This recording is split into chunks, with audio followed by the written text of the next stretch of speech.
Hello and welcome, guys. It's Mike, and this is Game Dev in Unreal Engine 5.2.1. Yesterday's stream was a little bit anticlimactic. I must apologise. I was dealing with something that I've got a bit of experience with, but not a lot, and I got really demotivated, and I just hit a hurdle, but I took some time away, looked into it, and I figured it out, guys.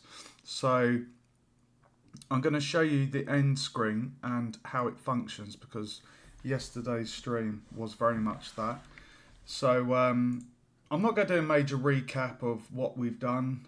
I've been doing that the last few streams, but we have got a controls menu. We've got settings here where the player can adjust sound levels. So I'm going to set that to middle and click apply, and you'll see, ignore that, this is to do with the sound effect playing, I think. You can see it's retained the level I set. So the game environment, as you're probably very familiar with. Now if we go and grab the wisps,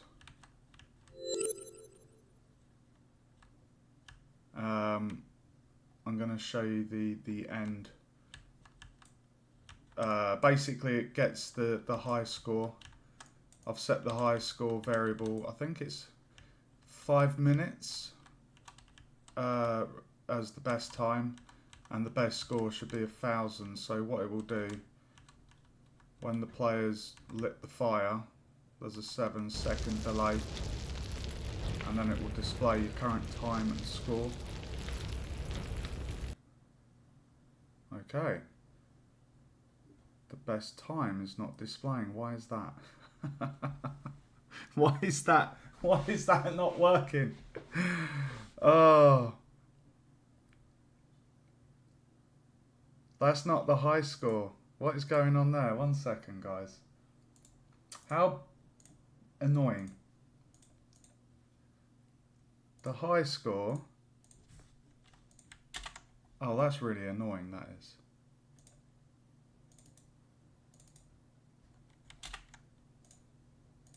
How annoying. I was literally just going to show that working. I think it's in the UI.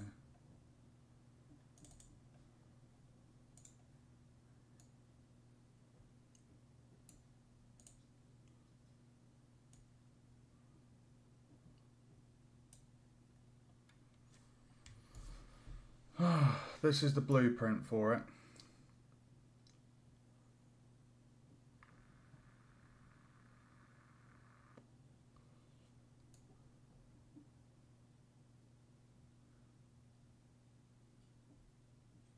Oh, I see. Because there wasn't... Okay, that's why that's not working. I basically deleted out the audio save and the high score. So what it's doing there, when the graph is created, it's basically getting the score and the time, and then it's loading a high score that doesn't exist. That's why it's doing that. So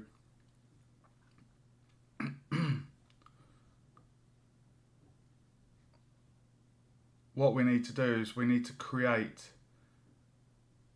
the high score at this point here.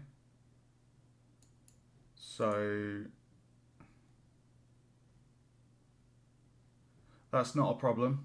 That's quite funny actually, because I'm showing you how to fix it, guys. So I'd adjusted this code slightly because the way I had it before, it wasn't majorly efficient. But you can see here, this is basically the win screen. If I go to the designer, this is the screen. We've got 4 boxes here, and they're all linked to variables within the game. And you can see here it grabs the player's score, then the player's time, and then this one here, it gets the high scores. But because It's creating a high score from scratch.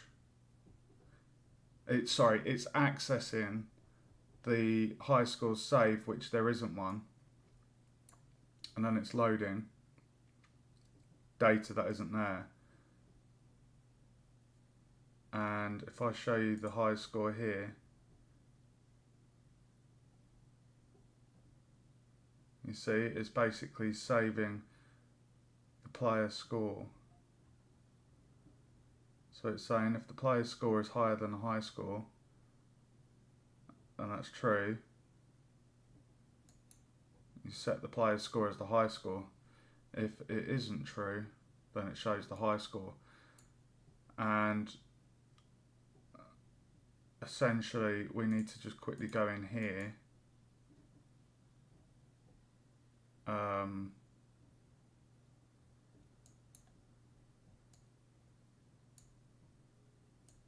Oh, right, I'm going to add this in here. So we're going to do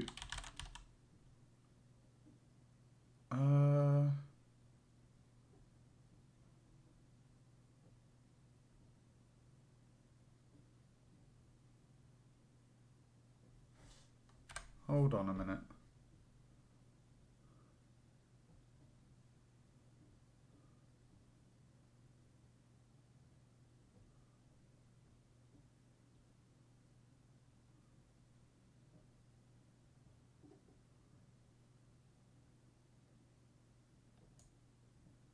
Right, we need to check, does a save game exist for a high score? So it's that because at the moment I've deleted it out.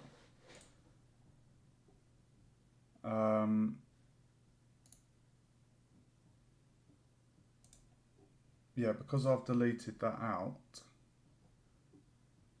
That is why. That's what the problem is.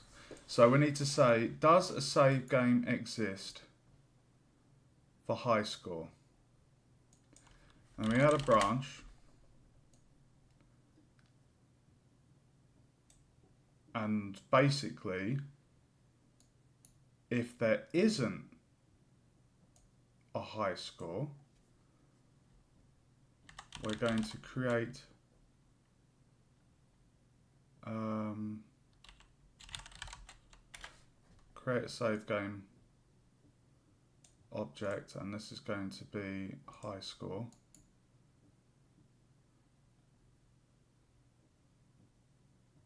And then the default values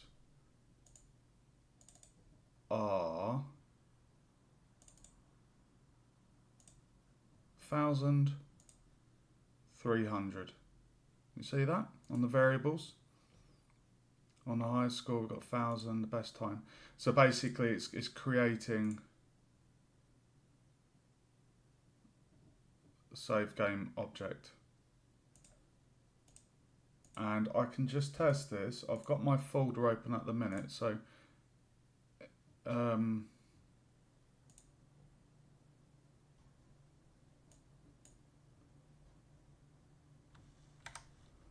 okay, I think we're going to have to go to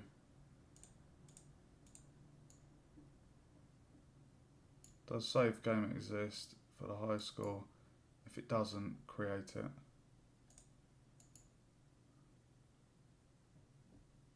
Oh, sorry, it's save game to slot. Sorry, that's why it wasn't doing it.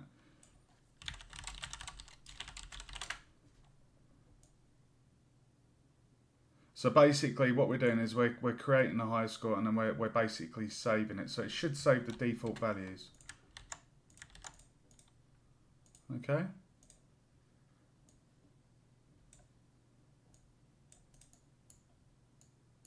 Because what we don't want to do, this is what happens at the start of the game. We do a new game wipe custom event, which is this process. It basically wipes the previous checkpoint, save point. The load and save. So it's basically a fresh experience for the player each time. And then it will check if there's a high score. If there isn't, we basically save it and make it. And it should have the default values, and then we don't need to do a true because, well, if there is a high score, then nothing happens because we haven't added anything to the execute pin of true. So now, if I click play, okay, maybe I need to go to the main menu.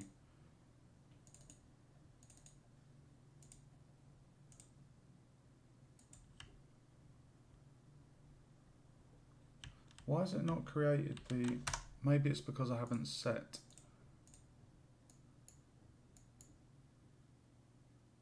Oh. Numpty. Come on, Mike.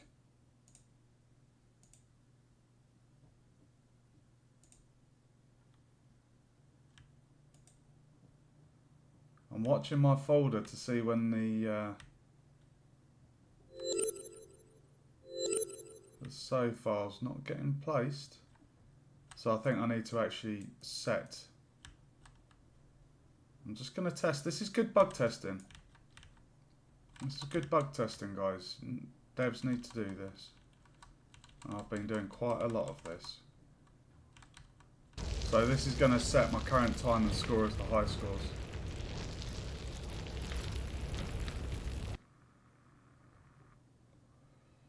See? But that's not what we want.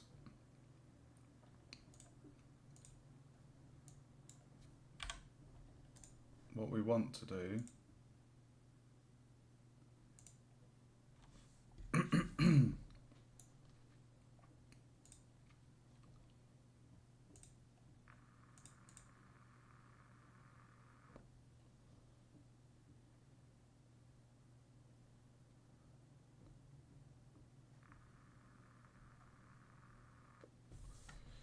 I'll tell you what I'm going to do. I'm going to go into this and basically just set the best time and set,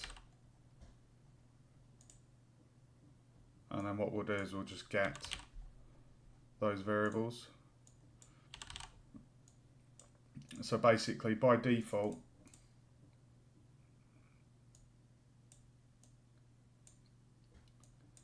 so what it's doing there is if there isn't a high score save, it's going to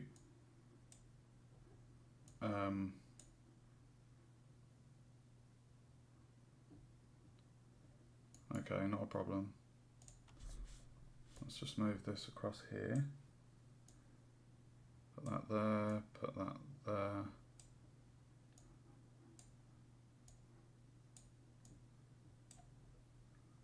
So what we're saying to it is, if there isn't a save file, make one and set these values. That's what we're telling it to do. Okay, so that should work now.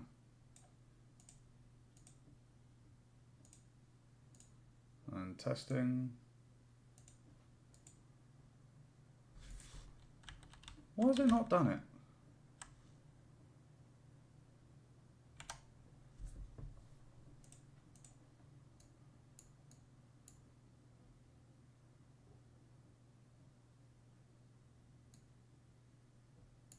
Does a save game exist?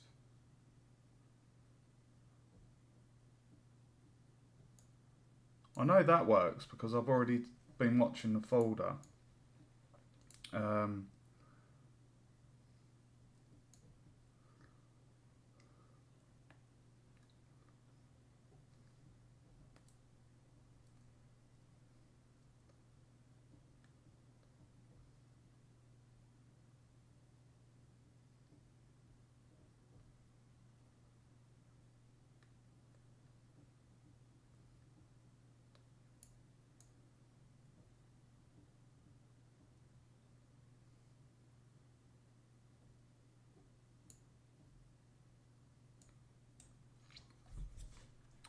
I'm just going to try that way. That shouldn't work though, if that is the case.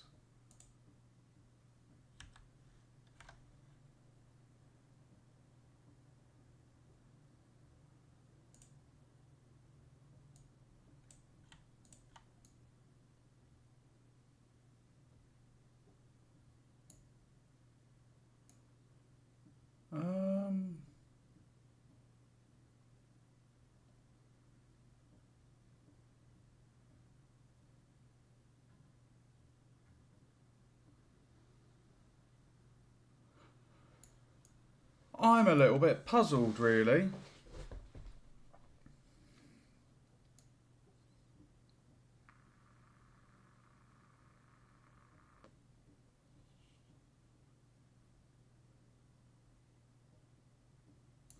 You know what? We're going to do a new custom event. I'm gonna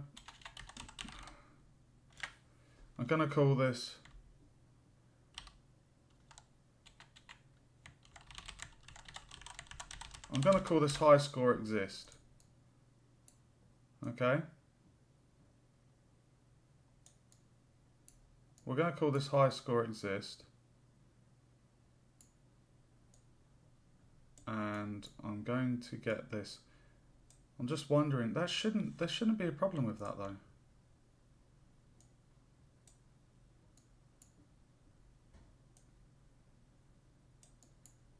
It's literally looking, it's doing a check, like, is there a high score? Save. If there isn't one, make one and set those as the variables, the default values, and then save it to the slot high score. Why would that not work? How strange.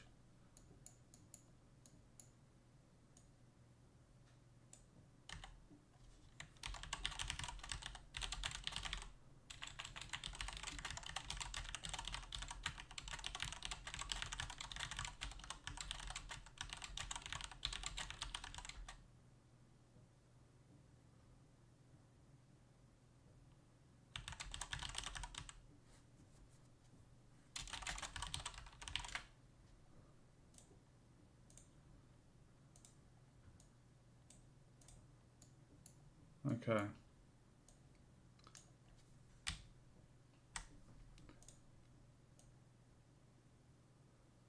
And then what we need to do is we need to add that into the event begin play.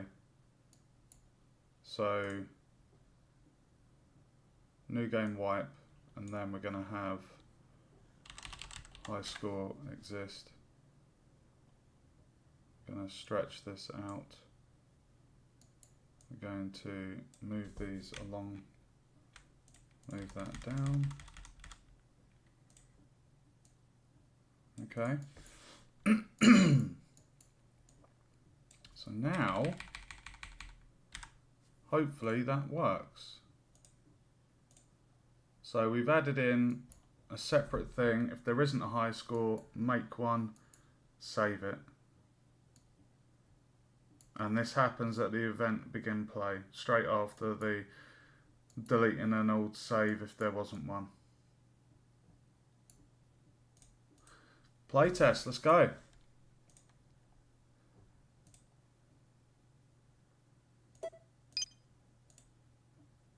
Right, that's created the save file. I've got the folder open on my system. I just saw that made. That one's fine.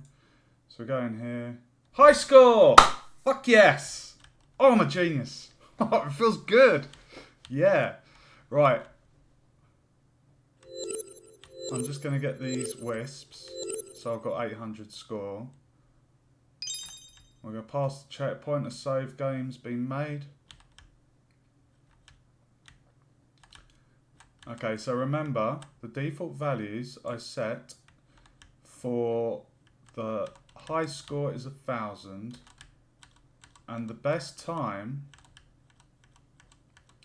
for the player, the default value for best time is 3 minutes.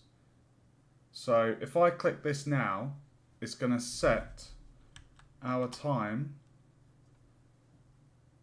to be the high score because the value is less than the 5 minutes on the clock. There you go. See? So you can see our score at the bottom there, 800, bottom right on our HUD. That is what we got.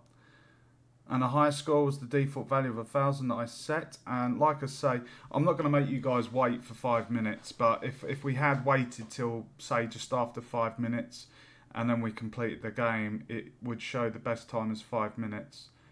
And then our time taken. But I'll just show you. I'm just going to quickly test something. Yeah, save's been deleted. So I'll just show you on here, guys. So on the best time, you can see here. Now, I'll show you the high score one. So for anyone that wants to know about high scores, at the end of the game, the player completes it and you get their stats. This is how I designed mine. It's very simple. I might slightly redesign it because I'm not too happy with. I don't know. It just doesn't look right to me. So that's a design thing I'm going to play around with. But essentially, we have the player score as the first one, and then the second box is the default best time as set by myself. And then the third box is the player's end score at the end of the game. And then the high score is the default value. So I'll quickly show you the graph, which shows how this is achieved. So when you click on the boxes, like the text box, you go to the content text over here, and you basically, if I was doing this from scratch, there'd be like a plus or an option to add binding. And then when you click create binding, it creates a function, and you see up the top right here, top left, sorry, of the graph for the widget. Okay, so you can see these are the 4 functions for those text box. So that's what's going to be displayed in those boxes. So the first one here is extremely simple. It's getting the player's score. So we get the player's score, and that is set to the reference of the first person character. It targets the score, converts the integer to text, and then displays it in the box. The same happens for the time. We get the player time, and this here, if I show you the event graph, this is where the time is. It's on the second sequence, and I've currently got my timer set within the first person game mode. So it goes through a number of little different things. I refer to it as digging. It's kind of digging through the blueprint, and then it pulls out the bit that it needs, which is the variable of the time.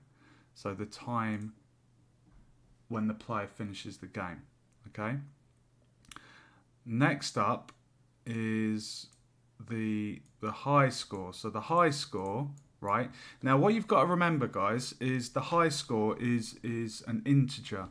A float is where there's decimal points in the values, but integers are whole numbers. So when it comes to score, if the high score is 1,000 and the player's got 1,500, then that's a greater number. So what you have to do with the score, you basically get the player's score, and then you do an operator that checks if this is greater or equal to the high score. And if it is, then you create the save game object, and you basically save to the slot, and you're setting that high score variable in the save file to be the player's score. So that means if the high score set by the designer of the game, which was 1,000, if the player beats that score, it basically overwrites that high score save data to be the player's better score. So if the player's score is better than a high score, it saves it, and then it displays that as a string. If the player's score isn't greater or equal to the high score, then it displays the last high score or the recorded high score on file. Sounds a little bit complicated. Hopefully I explain that not too hard, but this is the code for it. I'm quite happy with it. It's really nice and neat. and then the time is very similar. Now notice I've used the greater or equal because this is an integer and the higher number is the higher score. But with the time, you basically want to do a lesser than or equal to, because the quicker you complete the game is the high score time, essentially. Like you wouldn't want to display a bigger time value than the high score, because the whole idea of the time high score is the opposite end. It goes quicker, so the lower the figure is the better the time. Whereas in the high score, the higher the number, the higher the score. Okay, so that's why we've used a greater, a less than or equal to operator there. So it does the same thing. If it gets the player's time and it looks at the high score for the best time.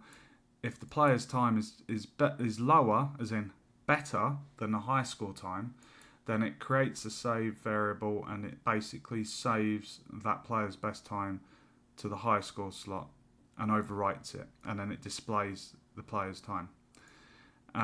If the player doesn't beat the high score, then it displays whatever the high score value is in text. And that is literally it. I feel I need to apologise because I'm pretty sure it was 2.5 hours or 3 hours yesterday. I was stumped on this and it was really, really winding me up. I had to take a break, I had to eat, and I came back refreshed and solved it. So just to go over, guys, this is the last bit to do with the high score. So when the wind screen or the end screen widget is displayed, it gets all of those variables, and like I say, it will load from the high score. And in here we added a custom function so that if there isn't a high score at the start of a game, as in if a player wanted to delete that and have a fresh save, which, you know, you shouldn't really be going in and deleting things, but you can go in and do that. So if there isn't one there, it basically creates one. So I can just do this now. I've actually got it in my thing. So if I click play, and then if I just save the audio settings, and then if I go new game, it's going to create the high score. There we go. That is fully functioning. I'm so happy with that. It's such a big thing, and that is actually going to get me top marks for this assignment, because it's just one of those harder things. So anyway, enough of that. I'm glad I got to show you that, guys. That's taken half hour. I'll call it 29 minutes, because I just felt like I needed to show you guys. If anyone, the whole point of these live streams is to document my learning process from not knowing the software to just cover all of my learning throughout my game dev career, I guess. So I know some people watch the videos and they might find it useful and learn from it themselves. So if I've been streaming, I come stumped across something, I'd like to show you guys how I solved it, because it's a bit of an educational thing, really, and you guys benefit as well. So that's all done, all cleared up. You know how to do the end score. I don't think there was anything else on here that ties in with that. It's completely independent, separate to the save and load feature we have for the player. And obviously I created a separate save file. If I just show you in my blueprints folder, I have these two save blueprints. We got one called save info, which basically just saves the player's variables for the save and load feature I've got. And then for the high score element, I've made a separate one, BP save high score, just to keep them separate.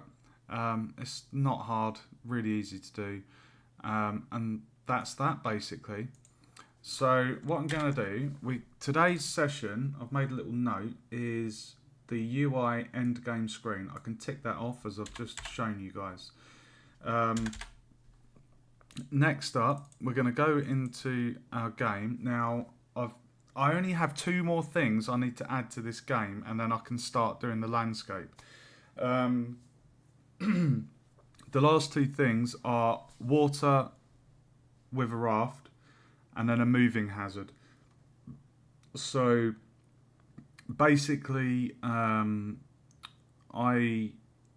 need to create a little water obstacle, and I was going to put AI crocodiles in it, but I don't want to overdo it. I've already got the AI wolf, that's already ticked off that part in the assignment. So I just wanted to have a simple water obstacle, which is just a stretch of water that the player has to cross. I'm going to change the colour of it to represent some kind of poisonous water. And I'm going to add a collision in there, so if the player tries to cross the water, they will die. And that's it. It's going to be that simple. It's going to be a raft that moves from A to B. The player hops on it and they get taken across the water, and it's that simple. And then after that, we're going to do the moving hazard. I did want to add in a credits widget, because there's a lot of the assets. There's only been a couple I've made myself, but there's a few assets I've used. They're free to use. I've got them through the marketplace. So I only feel it's right that the creators of those assets are, appropriately acknowledged for their works. So I was going to add a credit option on the main menu widget, so players can basically just see who made it, and I thought that was quite a nice little nod. That's something I'm going to do off screen, because it's it's not, I don't need to do that for the stream. You guys will see me doing the widgets. I'm waffling, apologies. Let's crack into the water. I'm just going to get the chat up in case anyone watching has any questions or wants to say hello. Let me just get the chat up, guys. 1 second.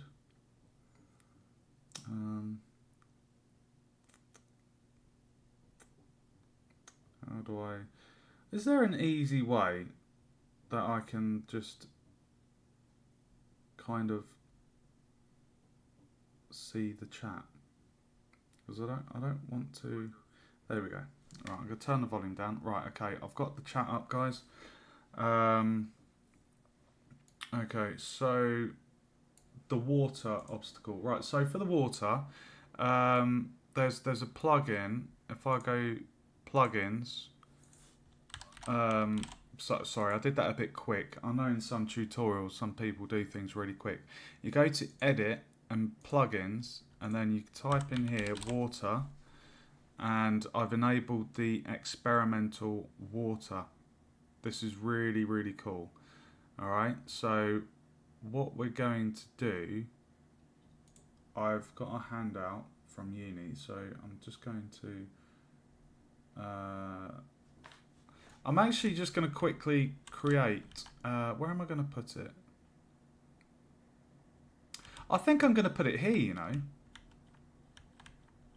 because essentially, all that I'm going to be doing for the mechanics creation and testing is creating a small patch of water with a raft.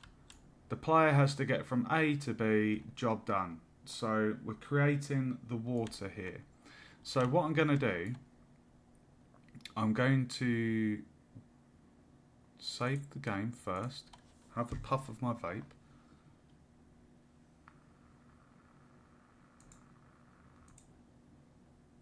And we're going to create a landscape. Okay.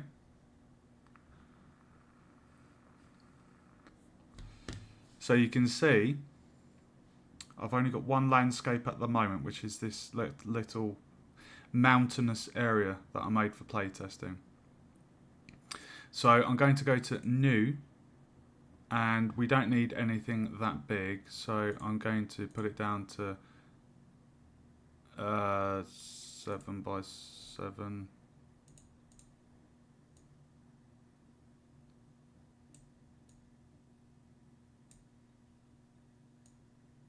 Okay.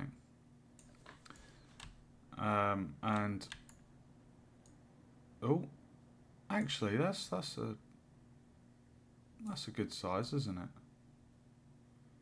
Yeah, that's a nice size. I actually wanted it to go just here. Okay. So I just want to line it up. So we're going to do the Z axis, and we're just going to make it just there. Okay.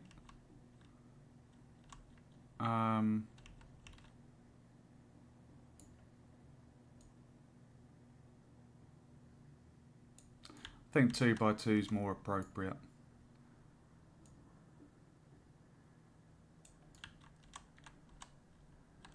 Just make sure it's all needs to come across a little bit. So that's the x-axis.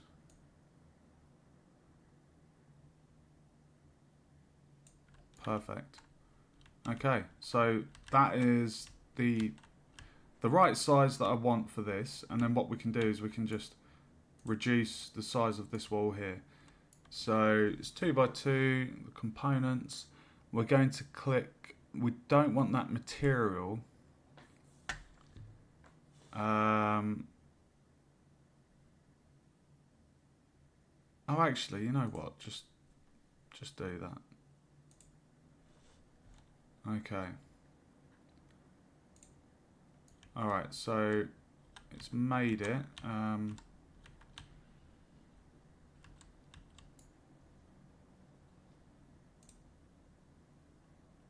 Where is... Oh, that's interesting. You can't adjust the variables within the outliner.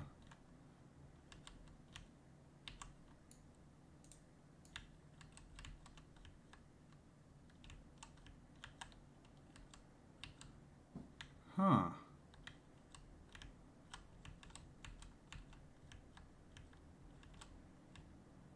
That's not a problem. I will create I'll create a wall.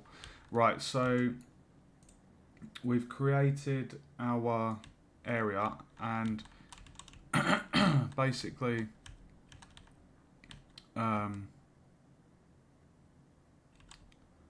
going to sculpt this out. I'm going to get this floor, move this here. Oh, actually, no, I don't want to copy that one.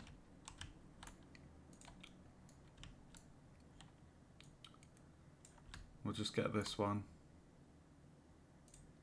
I didn't want the tree. Oh, doody. Can we just copy this one over here?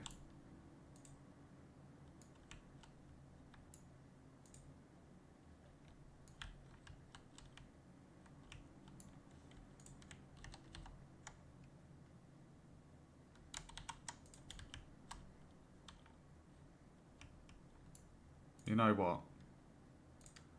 Let's just copy this, and then we can rotate that. Hey, thanks for joining. Who was that? I've just sorry. I just heard a noise, and that noise is that someone's followed. Oh, it's got an email. Alan, thanks for following, dude. Feel free to drop a comment. Don't be shy. I've got the chat up on my phone so I can see everything. Okay, so instead of copying these floors which have things on, like this one's got a boolean over here where I've put the trap in the pitfall, and copying this actually copies a part of the terrain, so I didn't want that. So we're just basically borrowing a bit of the wall and using that to represent our floor. We're going to move that up here, and basically just kind of have it like that, really. I'm just going to shrink that. That looks good to me. Now I am going to let my boys play test this, and I know exactly what they're going to do if I don't. If I leave this area unsafe, I know that they will just cause havoc. So I'm going to duplicate this and rotate it that way, and we're just going to seal off the area so the player can't kind of bug out the game. Alright, so we're just going to line this up, just there. That looks lined up. Oops. Only a tiny bit out, but that's fine. And then what we can actually do, I'll show you why I'm doing this. We're going to now duplicate that to the other side. I know things are overlapping, but don't worry. Okay, so you can see what we're doing. I'm going to duplicate this one more time. No, actually, I can just move that back, and then, sorry. Right, there we go. We're going to move that to the end, and then the same with this one here. Move that to the end, and then if I just duplicate this one, bring it up, rotate it 90, and stretch it up there, and then make it go down, bring it back. There we go.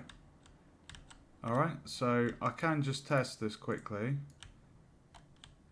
So just check it's all sealed. If there's any gaps, it could cause some bugs. The player can't jump over that. I'm very happy with that. Okay. So the way I wanted my water to function, I have been learning it, Alan. I'm actually studying video game design at university, so I have to prototype my ideas into working concepts. That's what this is at the moment, Alan. But bearing in mind, this current area it's the sandbox from where I've been creating and testing the mechanics. And tomorrow night and Tuesday, I'm going to be sculpting the whole world for my game. I've got everything working. I've got a save and load feature. I've got score system. I've got a little mini puzzle thing over here. I've got the end objective. I've got pitfall. I've got loads of different elements. I've got an AI wolf over here.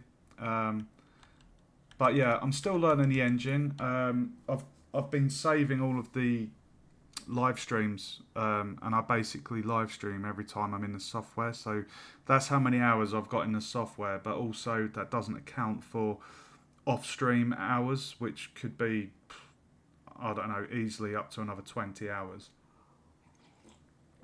But I'd like to say I've learnt a hell of a lot, and I'm having so much fun. Like, this software is it's the nuts. It really is. What I'm going to do, I'm just going to move this barrier. Oh, there's a gap. Okay, I'm going to delete that wall, and I'm just going to move. I'm going to move this wall back here because we don't want the player going out of the play area. Okay, so there we have it, and I can just save all, and then if I click play from here, oh shit, sorry, if you get that just wrong, you can actually get spawned outside. When you're in dev mode, you can right mouse click on an area and click play from here. Alright, so you can see the area I've just made, it's all safe, it's all secure, and we know that these walls either side go down quite deep, and the reason I did that is because I need to hollow out the water. Okay, so let's do that. So we're gonna go onto the mode up the top here, we're going to select landscape. Okay.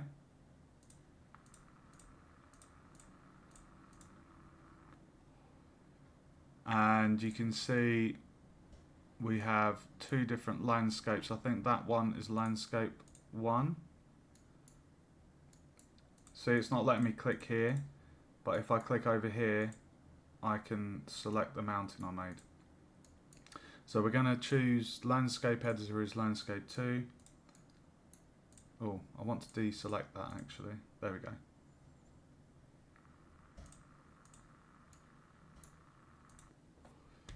And what we're going to do, we're going to hollow this out to make a bit of a ravine. So we're going to click sculpt, and then we're going to have I'm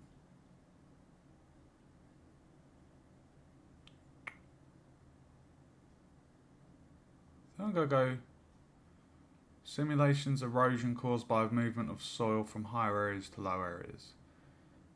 Simulates erosion by rainfall.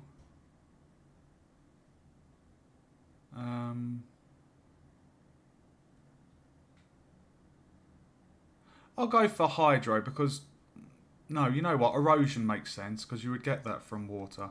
So you can see how big my tool is here, so that's way too big. I'm going to reduce the brush size to that, and we're going to increase the tool's strength. We can just test this.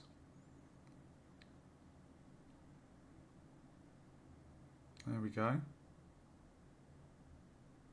So remember, I set those walls either side to be quite deep, so I can zoom in here. You can see how that's actually forming now. So I'm just going to play around with this.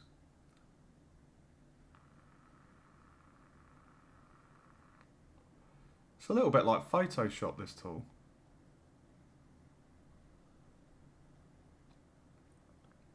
Okay, so you can see what happened there. You see that wall I put in, there's a bit of a blue gap. All I need to do is basically just make that wall go down a bit more. So I'm going to go back to selection mode, just check both sides. Yeah, as expected. You can see a gap either side. So all we need to do is select that, press that tool. We're going to bring that down to cover that gap, or else it could cause a bug for the player.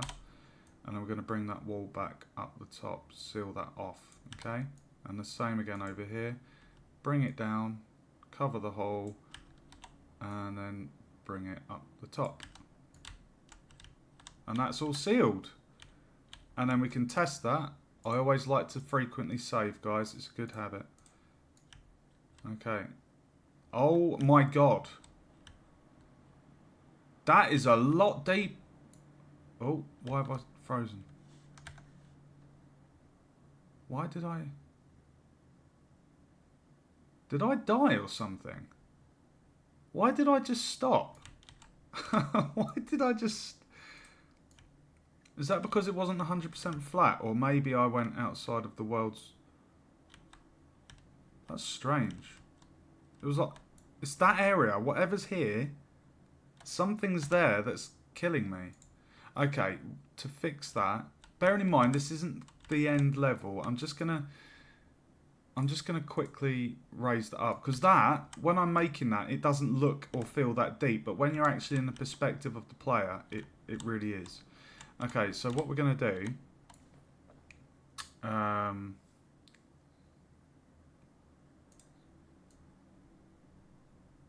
just going to bring that back up. Oh, I'll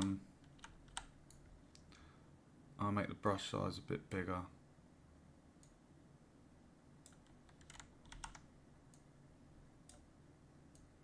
Now what we can do, that's still a little bit too... I'm just going to flatten it. Maybe that's why.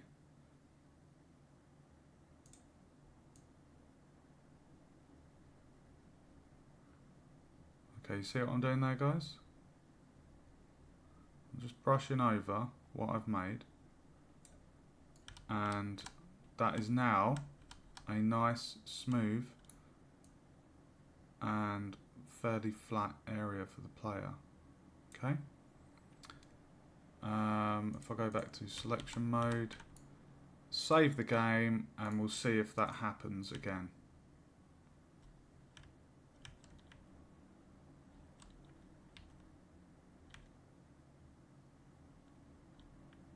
See?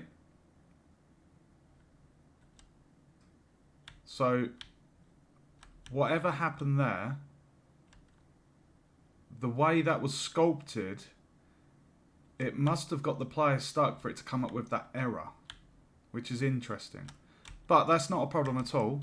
You can see that our player is definitely submerged in the water. So the way I'm going to do this, I'm not going to have it so when the player drops in, the whole environment is water.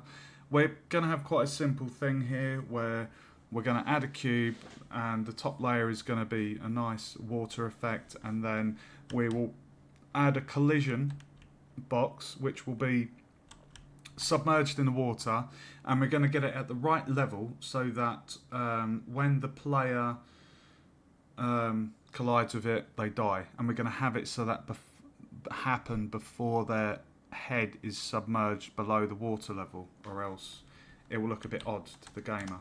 I just need to document that that bug I've just found, because I've got to document it as part of the learning process. Landscape water glitch.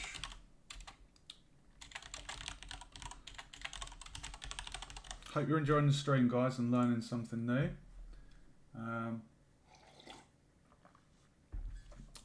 Okay, so we have sculpted the ravine. So I'm just going to go back to my document. So now we need to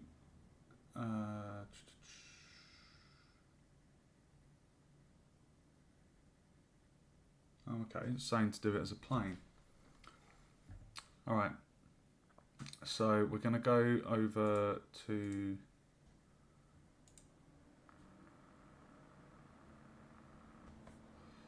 the plane.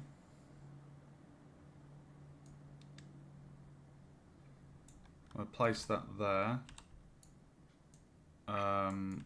So this is basically, a plane is like an extremely, well, think of it as a piece of paper. You can see underneath it there's nothing, but on the top side of it there is the texture.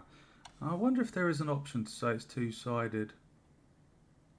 So if it is two-sided, then theoretically both sides should show the same thingy. Anyway, this is going to be the water, okay? So we're going to do this and that. This is where it's going to get fun. I think you guys are going to like this. So this is where we're basically going to apply the water texture. And we're going to call this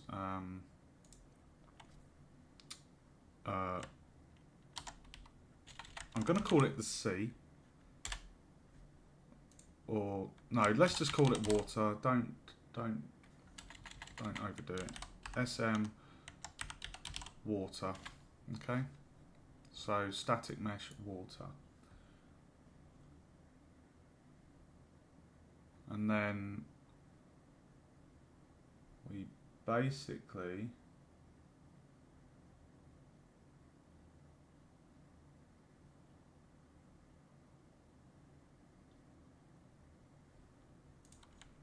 go into here and we, on the settings, show engine content and plugin content, and then if I click all and put in water,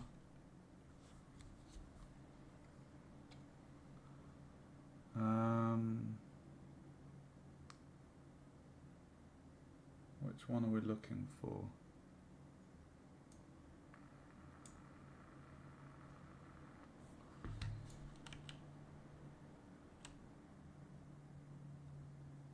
That looks pretty good. Do you see what I say about the underside, guys?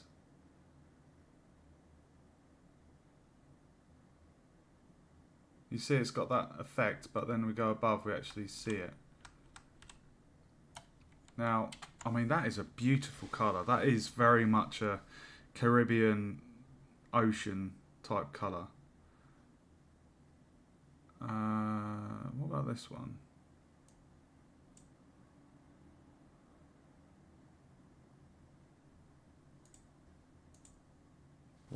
Did that even do anything?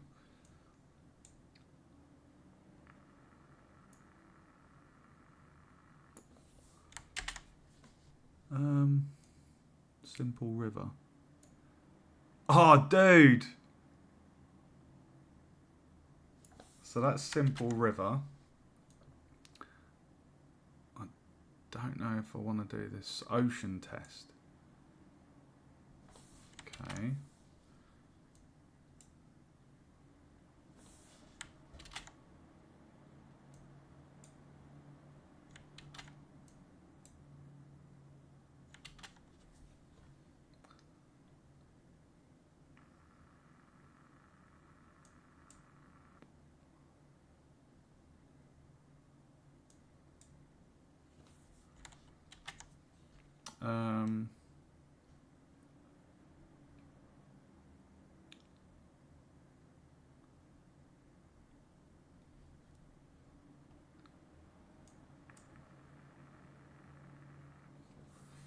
That's a bit too blue for my liking, that one.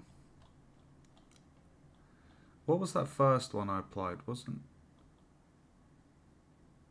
it fluid display? No, it wasn't that one, was it?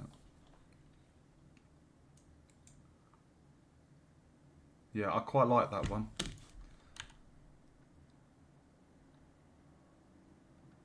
Yeah.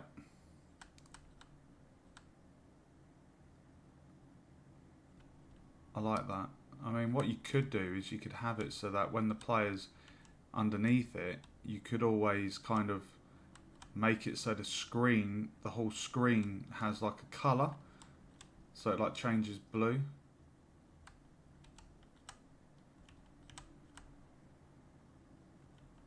Anyway, that is the plane. So I'm going to move it over. Let's just resize it because it needs to fit the area.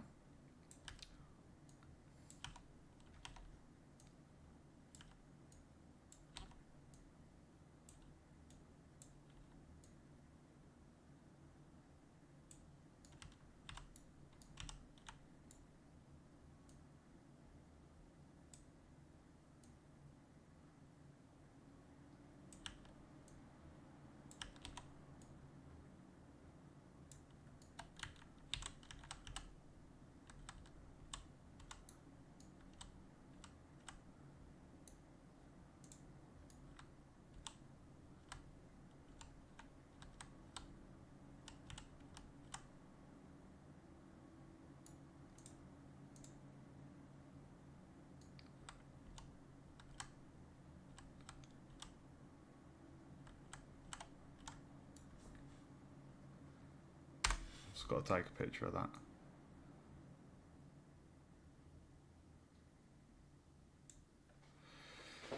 Okay. Alright, so that is the water, guys. If I just save and play from here.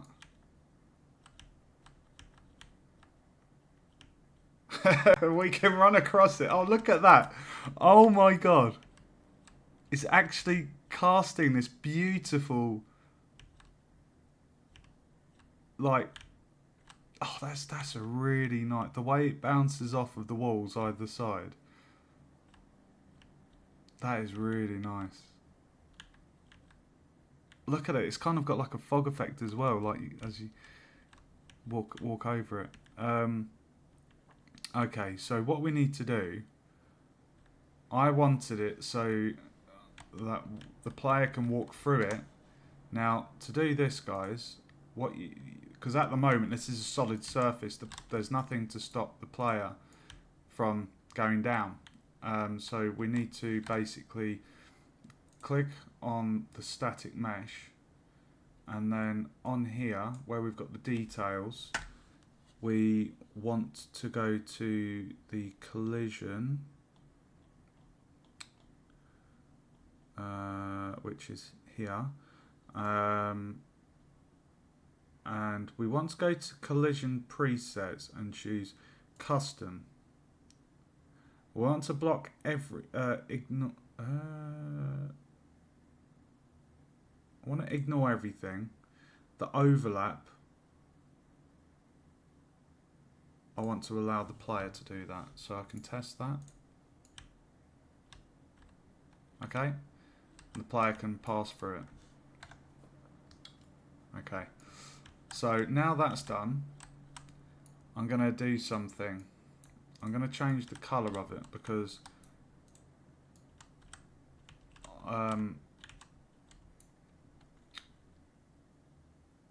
let me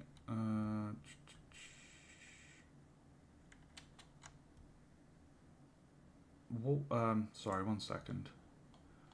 So it's currently set to HLOD water. So if I copy HLOD water,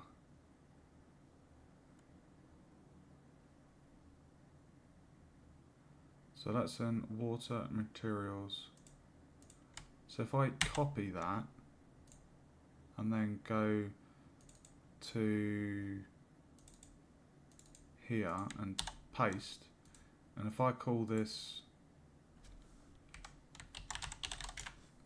so I've basically got the material. I'm not changing the original. I've made a copy of that material because I want to change the color of it.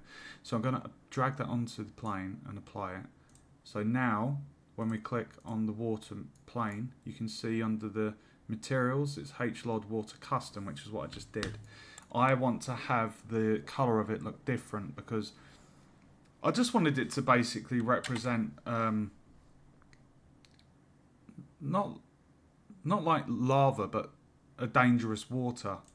So I'm going to see if I can change the color.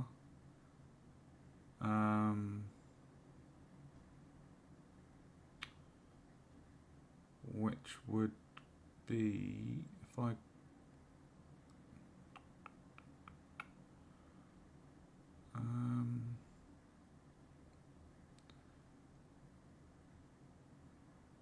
global texture.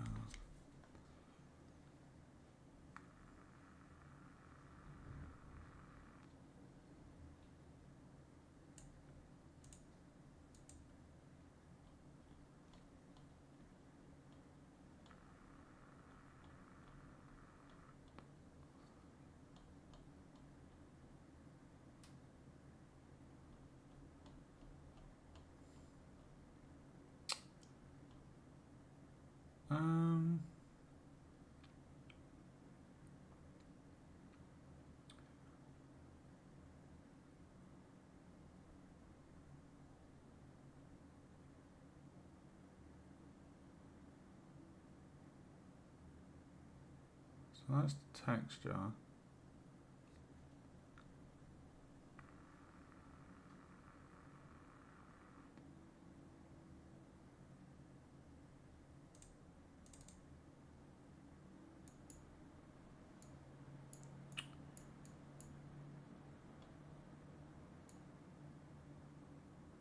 Oh my god.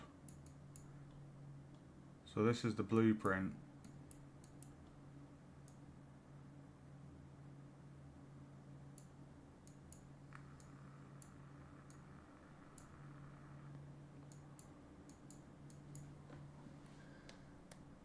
God damn. Fans of my computer are kicking up. This must be using a lot of power. Now I want to change the color of that.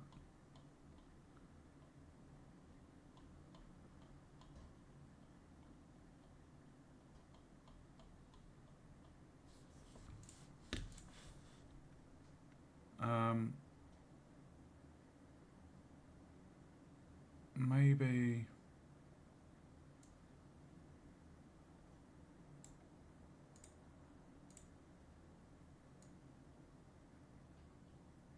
there we go.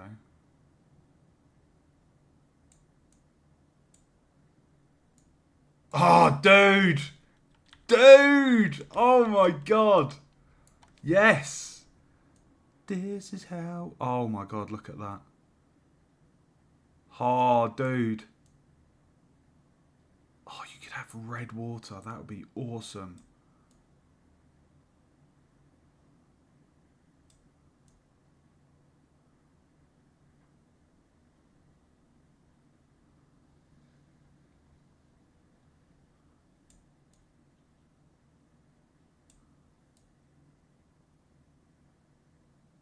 Oh, that is really cool. Dude, that is really, really cool. Oh my god. Look at that. That is beautiful. And then we can just look at that. Yeah. If you were the player and you were facing a red blood-looking river, you would not want to go in that, would you? You would think, I might die if I touch that. So we need to basically make sure we're going to add a thing now that will kill the player. And I've got one right here. So it is this trap pit. Not Brad Pitt, this is Trap Pit. And why is there nothing in that?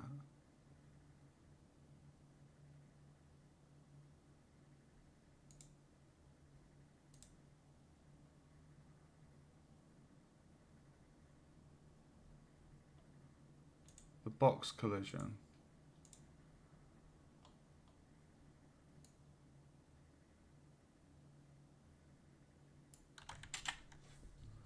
One second.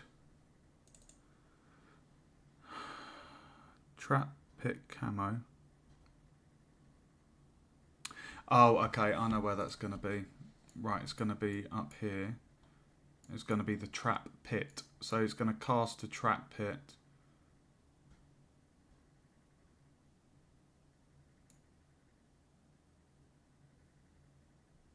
Yeah, so basically we need to... right, let's quickly do this. So what we're going to do now, we're going to add a box collision, guys, which is going to kill the player if they go in the water. I don't want it to be the moment they kind of just touch the water. You can see it's deep, you can't see the bottom, so I want the player to be able to kind of walk in it like this, but the moment they kind of fully submerge, that's when they die, to give the impression that it's hazardous or that they can't swim. I don't want it to be the moment they touch the water, they die, because that seems pretty lame. Like they could be wearing protective boots for all we know. Okay.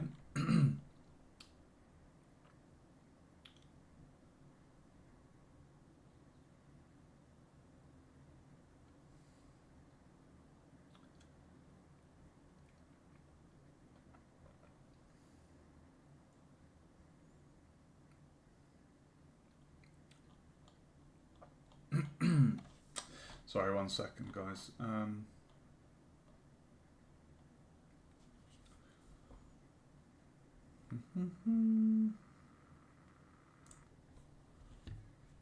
Right, so back to the engine. Right, so we're going to add BP Trap Pit. So this, we're going to make a new blueprint, and this one is going to be called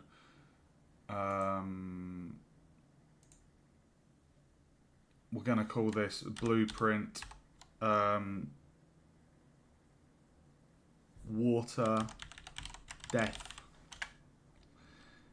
Okay, we're going to place this here, and we're going to double click on that, and I'm just going to have this here, guys, because that's where the blueprint for the water death is. So we need to add a box collision. Okay, and we're going to call this trigger. All right. Now the box.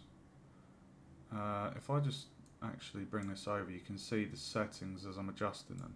So what we're going to do, we're going to raise. So you see the actor, the little circle cog thing stays there, but we're just physically moving the plane. Now what you're going to want to do is the z-axis of this, we're going to want to put a 0, so it's a flat trigger, okay? And then we're going to make this stretch the whole thing, so the scale is not locked, so we'll do the x-axis, and we're going to just make sure that it spans across the whole thing. If I actually put that at 50,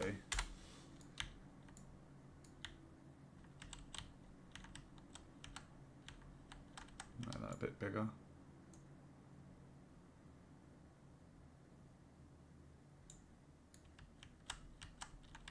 Okay, so maybe that's a bit too big. So we can move that. No, 1 second.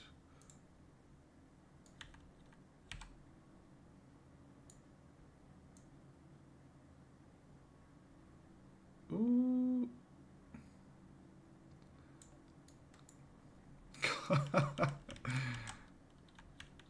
It just needs to come across a tad.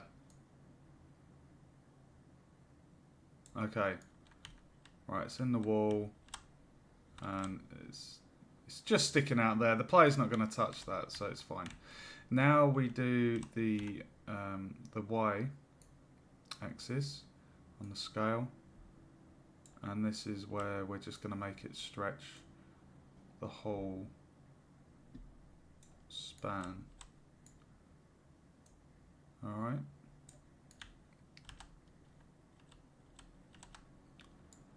And then if we move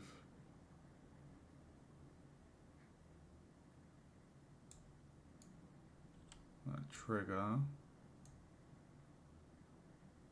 there we go, and then that's perfect. That is, it's literally within the confines of what we've just made.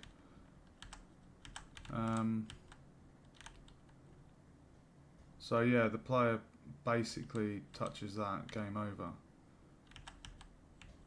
So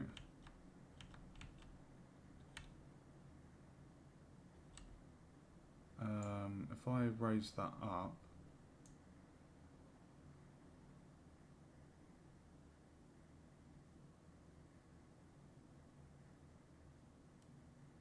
right, it's invisible, it's a bit hard to see, but you do get the idea. So if it's basically, if it comes around that this is too high up, we just lower it down on the z-axis. So we have our water depth here, okay? Now what we want to do, on the trigger box, we want to simulate hit physics, and we want to say custom, ignore all, but allow the pawn. Compile, save. And that is all we need to do. And then in the blueprint for the first person character, we're going to replicate this, and we're going to what is going on there? 1 second. Oh, it's just where the line, sorry, it just looks a little bit messy, that does.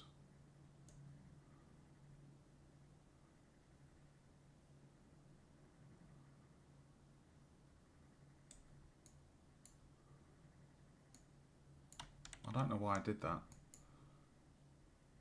Right, so we're going to, right, BB checkpoint. I'm going to move this down, and we're going to add a pin and we're going to cast to water death, which we just made. Okay. And the object goes to the other actor pin. And then we're just going to copy the same for the trap pit because we want the player to die. So we're going to replicate the exact same type of damage. So that goes on there. Damaged actor goes to the get player pawn. And the damage causer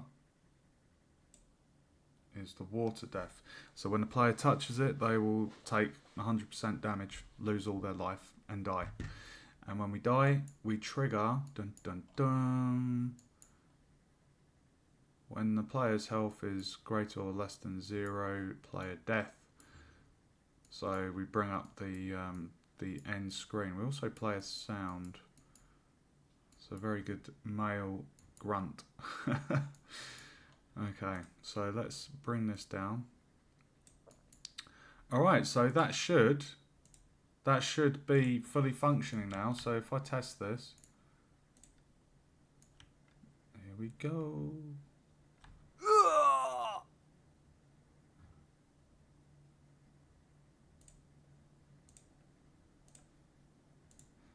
Alright, I feel that what happened there was it was a bit too shallow.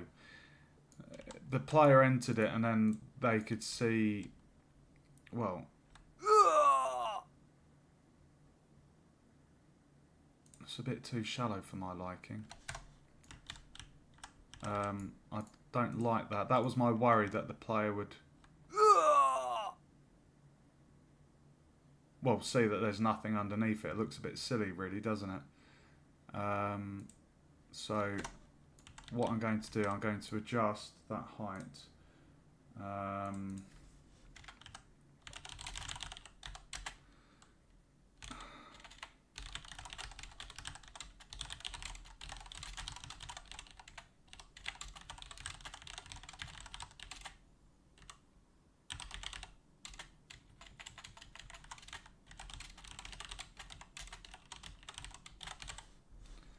Okay, so we're going to go back to this, the water death, and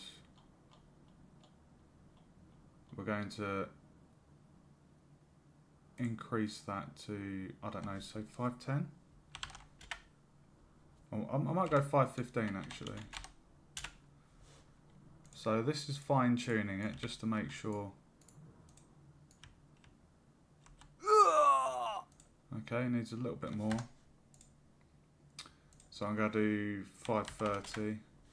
So we're slowly, incrementally changing that height of the trigger box.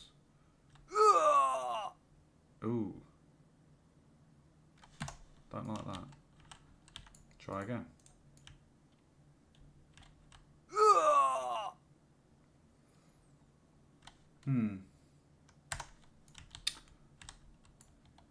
Okay. Let's do 540.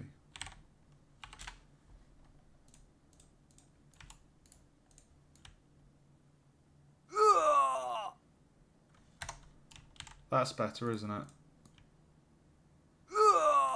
That's a lot better.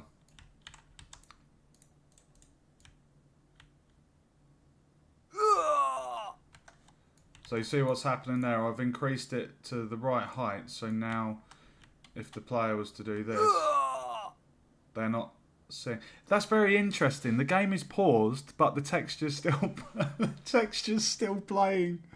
What? Why would that still be playing if?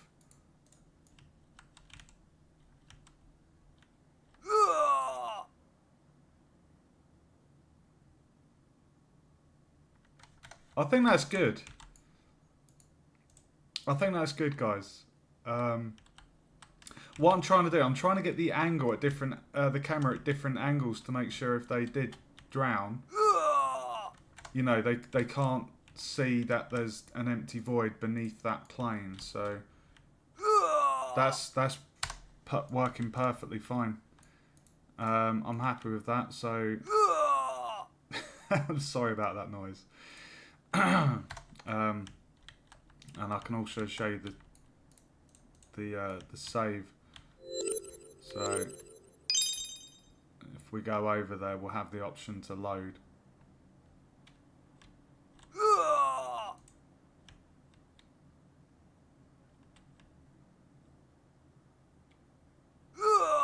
Yeah, I'm happy with that, guys.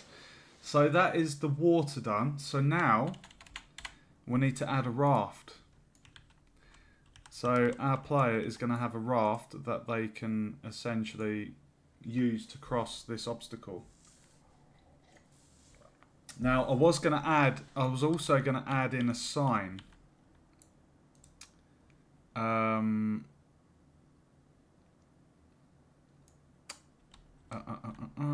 One second. I was going to add a sign to say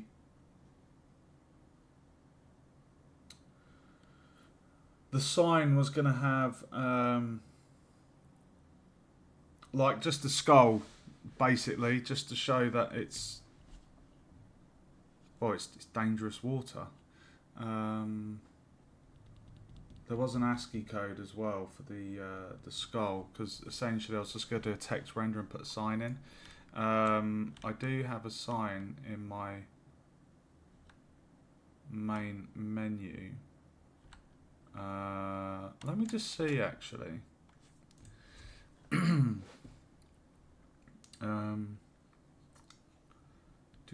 We've got so much stuff.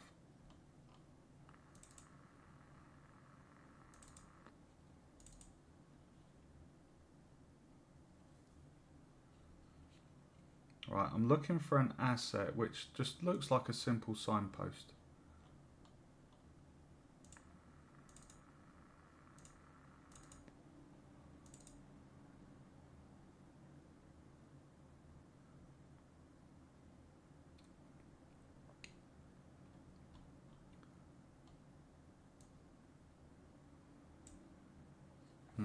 Don't want that.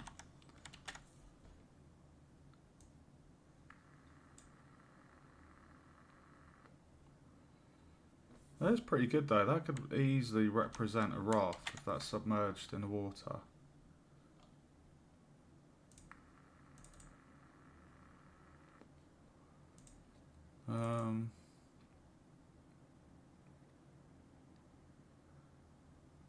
So we've got a signpost here.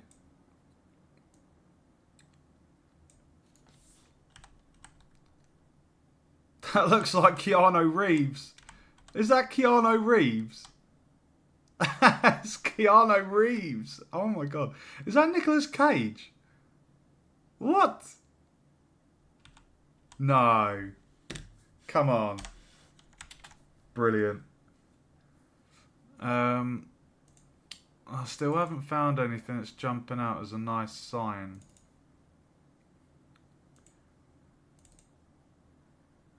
You just want it to be something simple, like a wooden signpost. So that fantasy.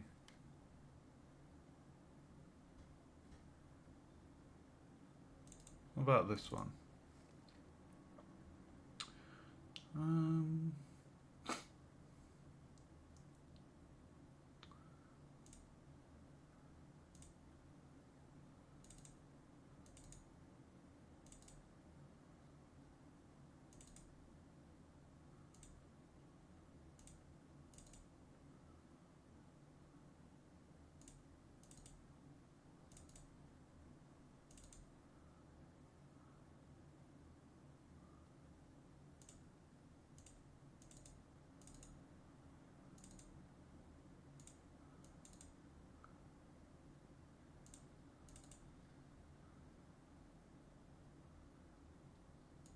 Okay.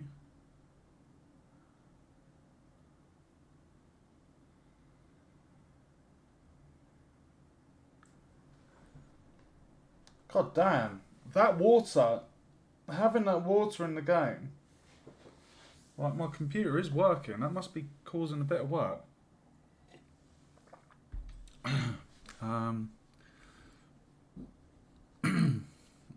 I don't know what one to go for.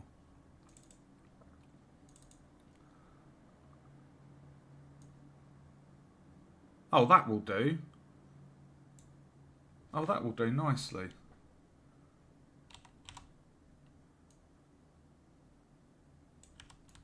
There we go, we've got our sign.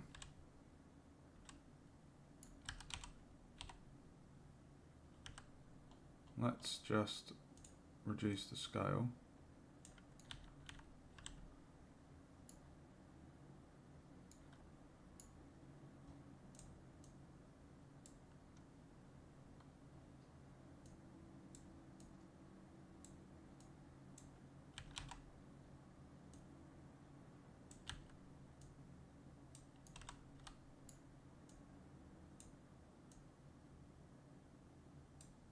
And then we just need a piece of wood.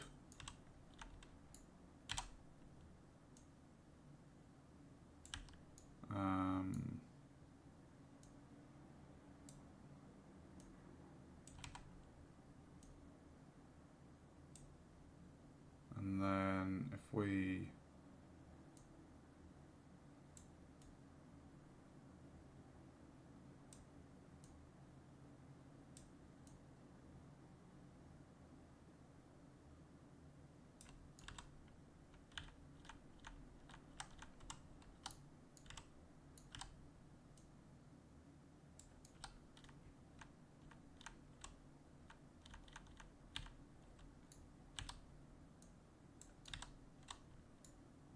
there we go.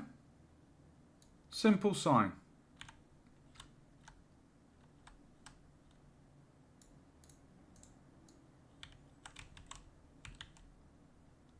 Perfect. Oh my god, I'm a bit worried about my computer. Honest to God, this water.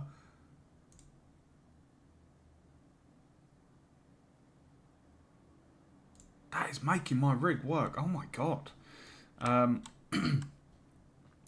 Okay, now what I need to do, I need to do a text render actor. So what I'm going to do, I'm actually going to borrow the one that's over here.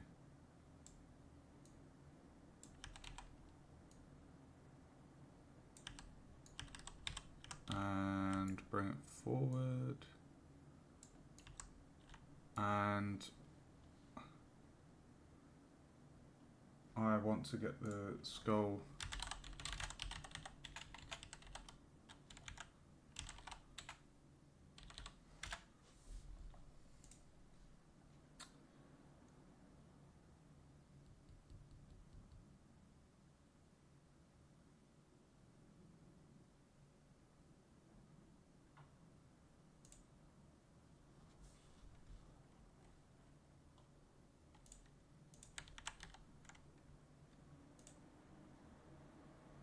Oh no.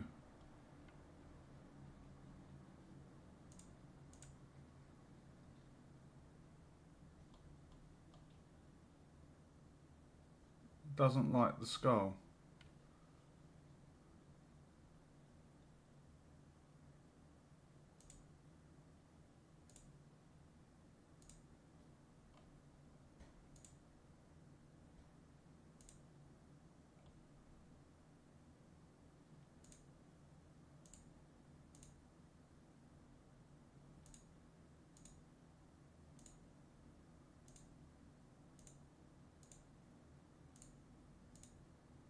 Now I haven't really played around much with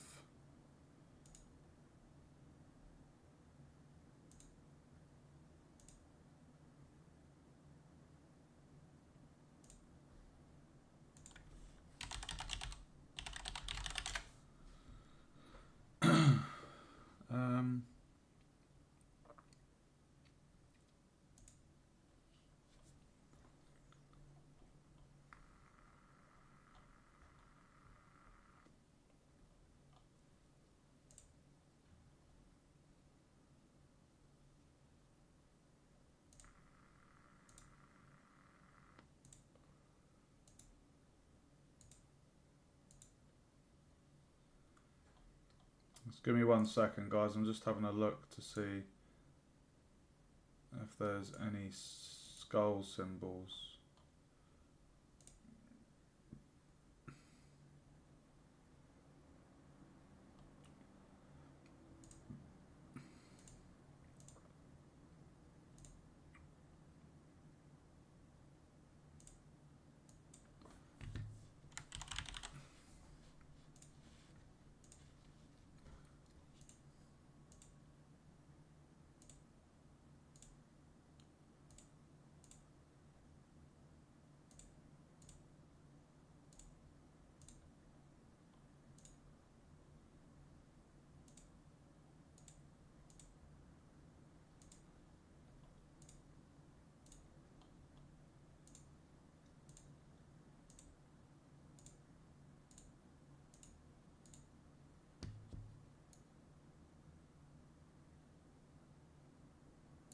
Okay.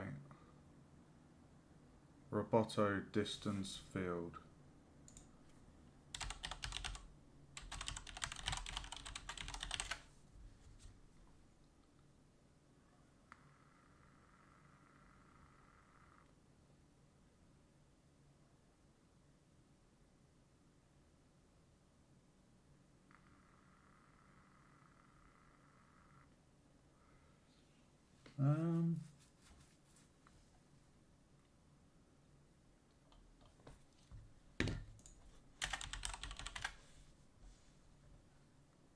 I just want to put a picture of a skull on there, guys.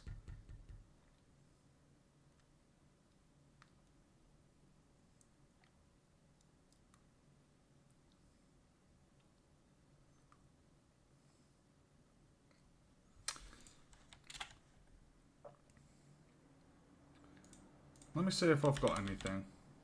No.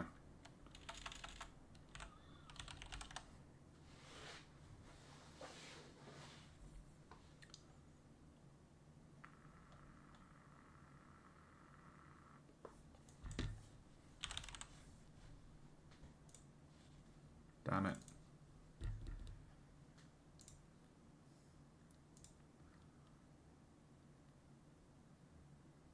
That's really annoying.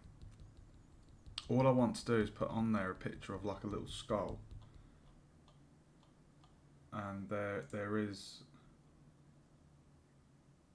a Unicode that you can use.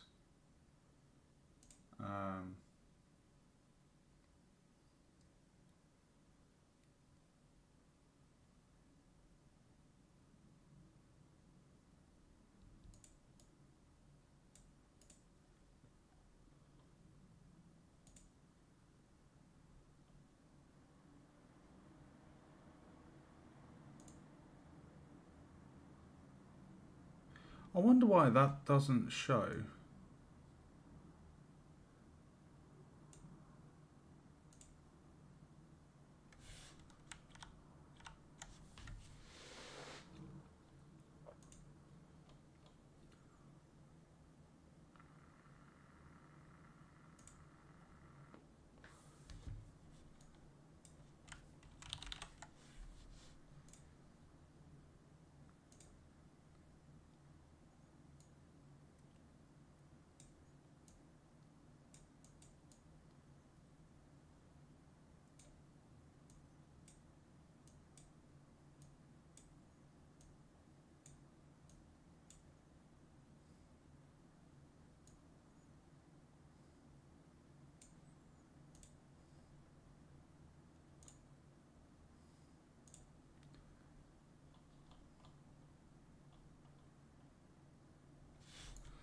Okay.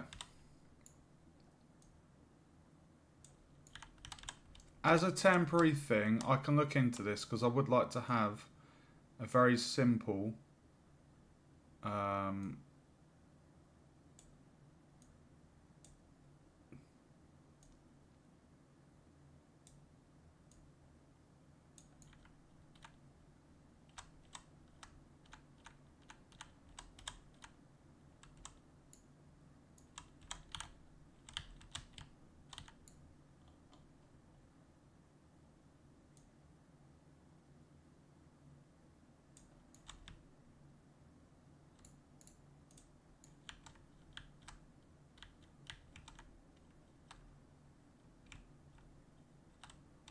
Just as a temporary measure, it serves as a warning, doesn't it? That's what I wanted. Just a little something. I can look into getting, I don't know, a picture or something. Okay. Right, so going back to my list, Raft. So I now need to add the raft. I feel like I need another coffee, guys. Okay, so I was going to have a look in my assets.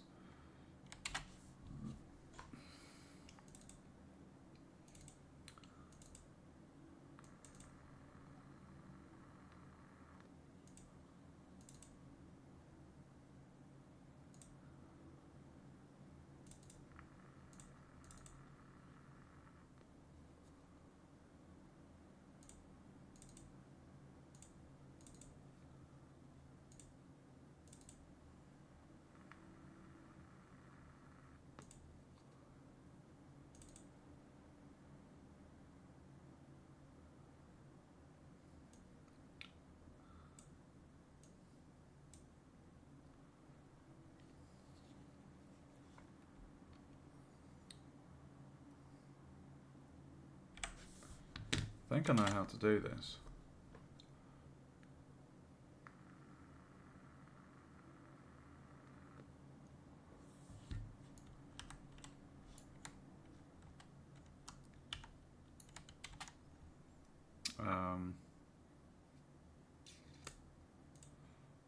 Okay, what I'm going to do, I'm going to make this into a blueprint. And we're going to call this actor, we're going to call it BP Raft.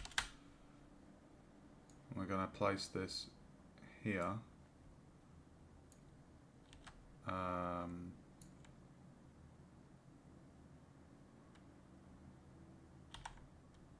Oops. Undo, redo, create actor. Sorry. I'm going to put the raft there.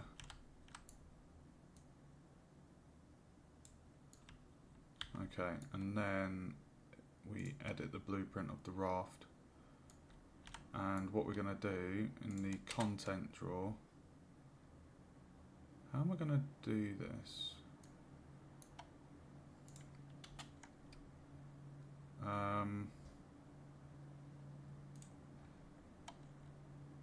Content is going to be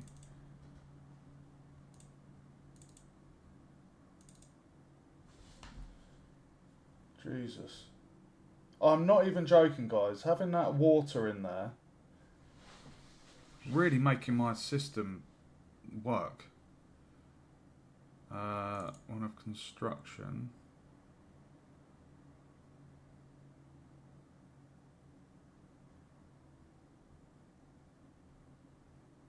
Basically, we just want a nice looking piece of wood.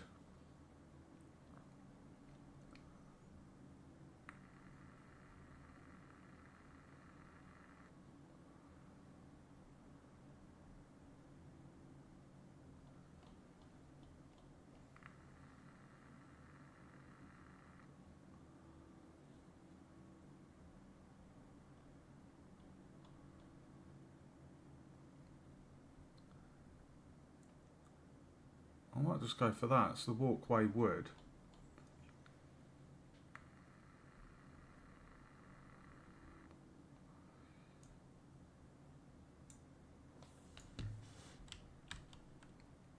That's a little bit too big, isn't it? It's a bit too big.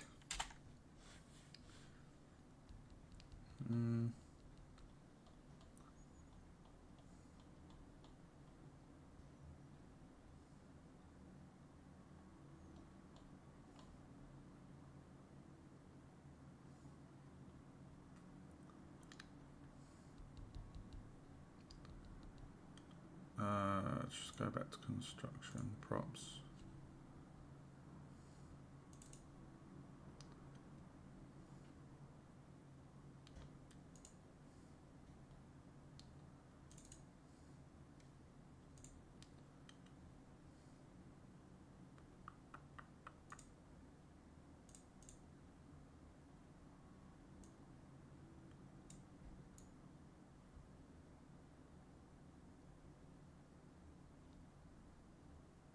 don't like that.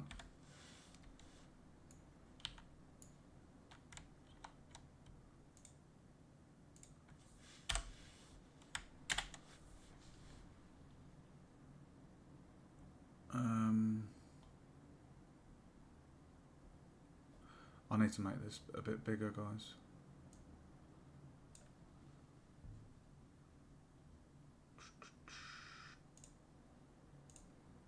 Let's look in our other things.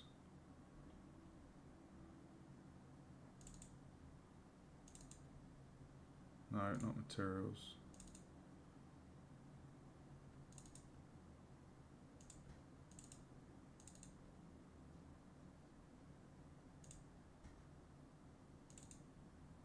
Maybe I should just go for this one.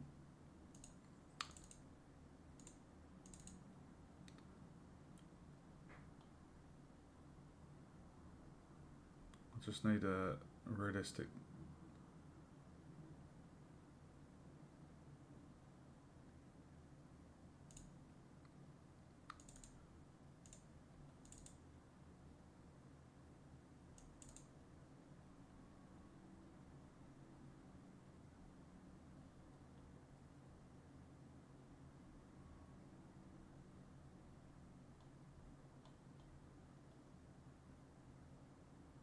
Sod it. I'm going to go for this one and I'm going to shrink it.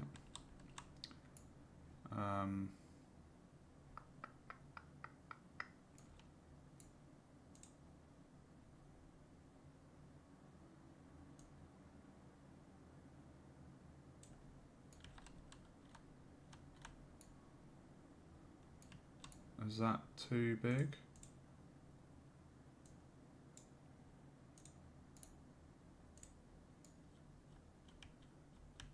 That's about the right size, isn't it? Okay. Right, so now what we need to do is on here,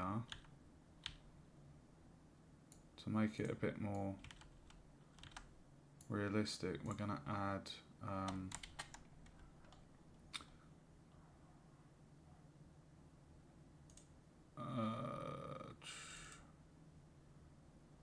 some logs.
That'll do, won't it? It doesn't need to be fancy. Now, one problem is that's touching... That is touching the thingy, so I'm going to raise that up. Because it would actually float, guys. The buoyancy from the log. That's not touching... That's not touching the plane underneath.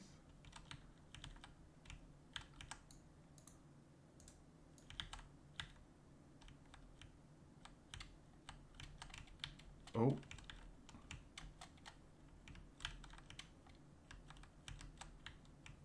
Okay.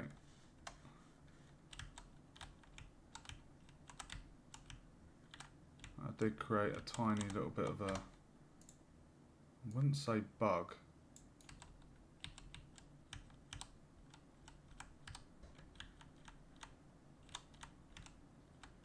Alright, it's not touching the edge.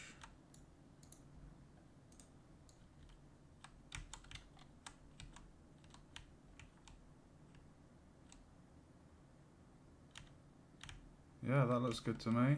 There's our raft. Okay. So, we need to make this go across.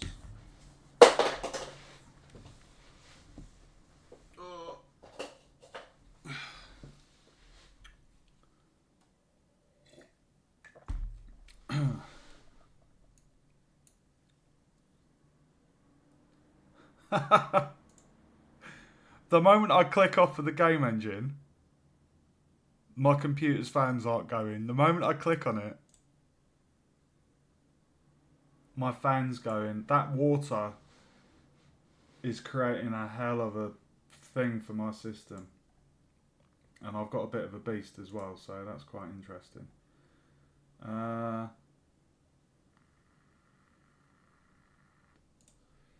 Right, so moving platform.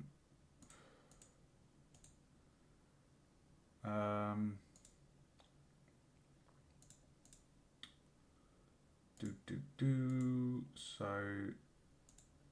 we basically need to make that move between 2 points.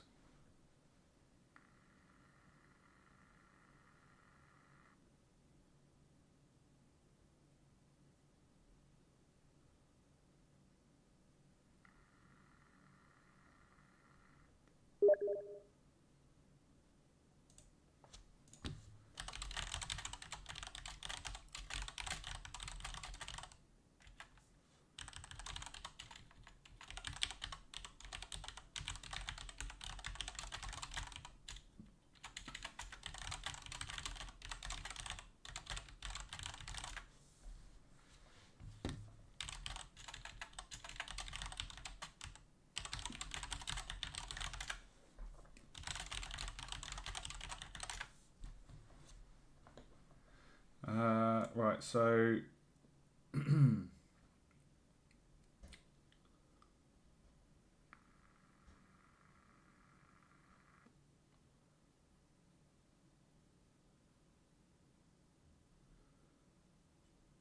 oh, that's interesting.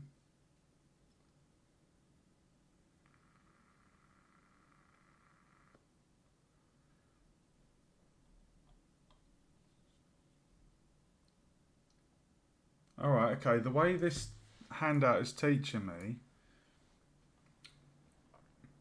is we open the blueprint and we add a component, interrupt to movement. This component allows the object to move between 2 points. Right.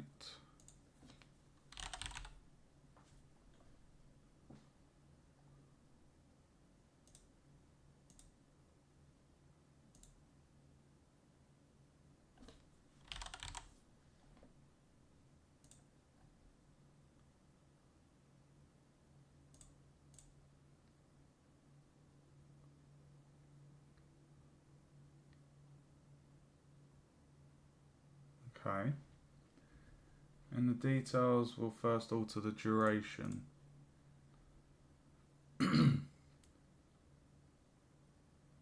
Okay, so this is basically how long it takes, I think. We need to tell how far to move. This is done by adding some control points. Control points are the points on the that the platform moves from and to. You can add as many if you want. We're at one point to another, so use 2 control points. Within the details, go down to control.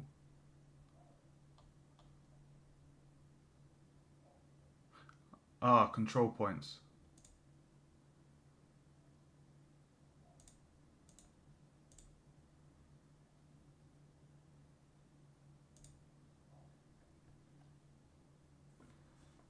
Okay, so I take it the location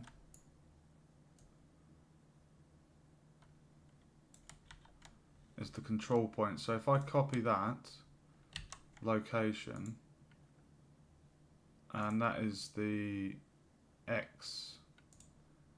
So if I put X and then get the Y,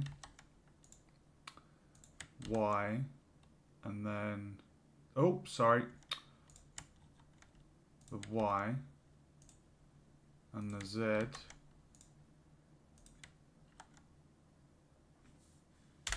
right, that's the control point 1.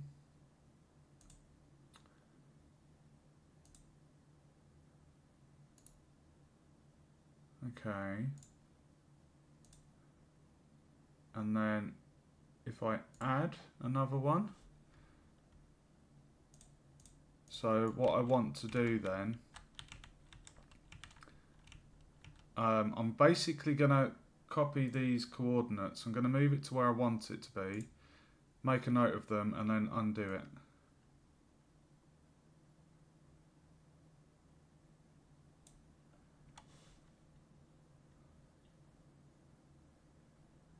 Oh, I think that's literally...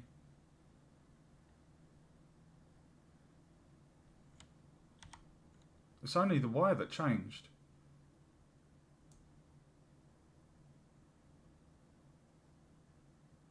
So minus 2,600.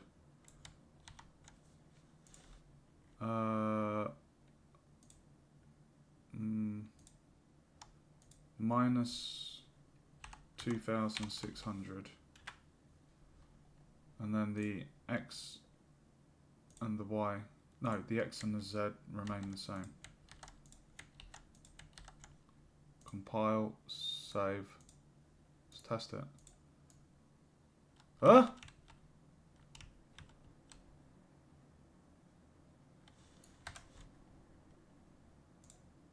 Is that because the position is relative? No, undo that.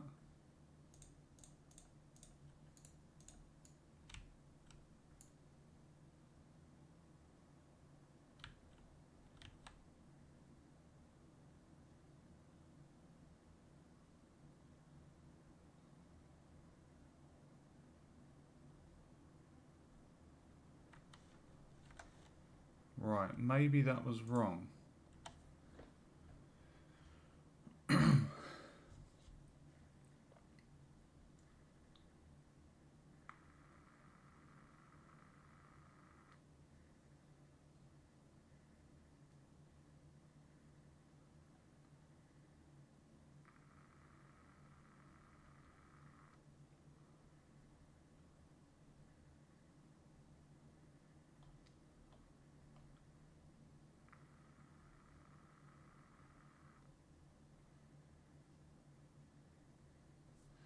Very interesting.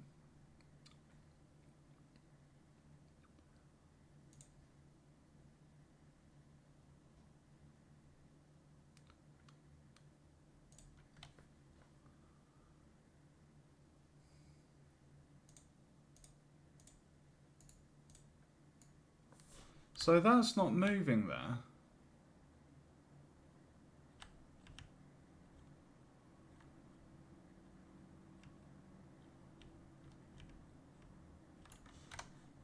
Maybe I need to get rid of those.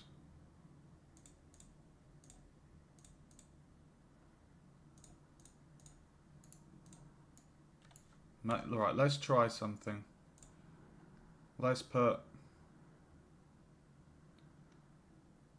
I don't know, let's put 50. And see what that does.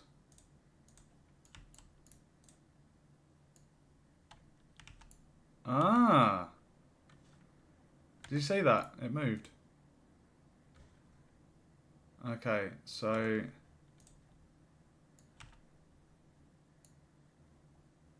Oh, it's because we've rotated it, isn't it? That's why. Okay, so... Okay, let's delete... Let's reset that to 0. Let's try in the x-axis. So 50 in the x.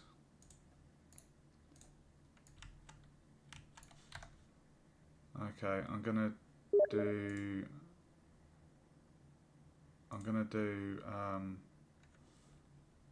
let's do 150 on the x.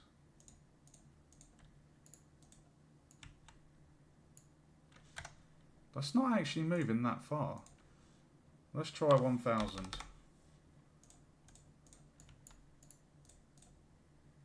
Oh my god!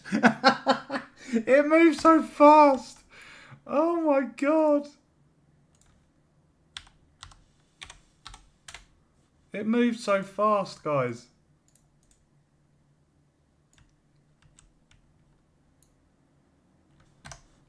That was hilarious. Right, let's do 1500. We need to make sure it's getting to the right point here. That's still not far enough. Oh my god. Let's do 1750.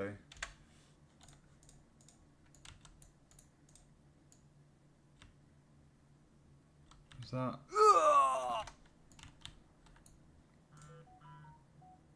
Let's do 1875. Let's try this. Man, that is still not close enough. Right, we're going to do 2000. We're going big numbers now. Big numbers. That looks like it's reached the area. But why is it not coming? Right, it's going too fast for my liking. Obviously, that's completely unrealistic. So, we're going to set the duration to half of that. And see if it goes slower. What?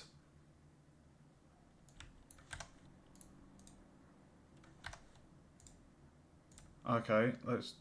What was the default value? Okay, let's... Okay, so making the duration means it goes slower, I take it, increasing that value. Okay. Alright, so we're going to set that to 5, duration.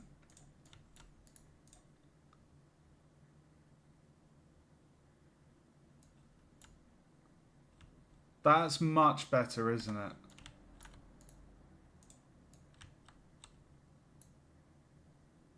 That's a lot more realistic. I don't want it to go any slower.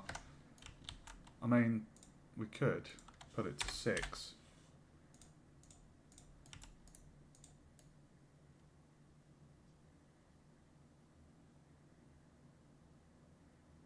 So that takes 6 seconds, yeah. I've literally just watched the clock. Okay.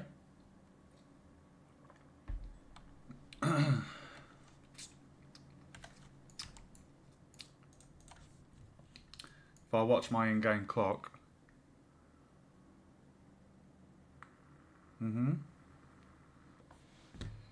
So it takes 6 seconds to do that.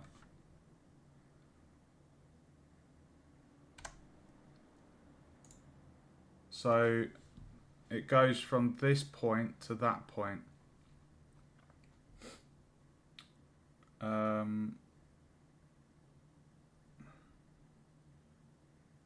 Right, apparently there's something... Okay, behaviour type. Move to destination, return and stop. Reset back to start when reaching the end. Ping pong.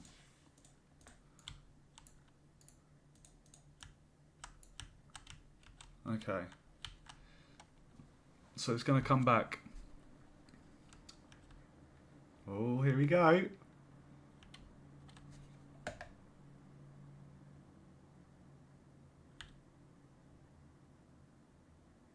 Oh, it doesn't go far enough. Interesting. I need to make that go even further, guys. That was a good test. This is quite fun.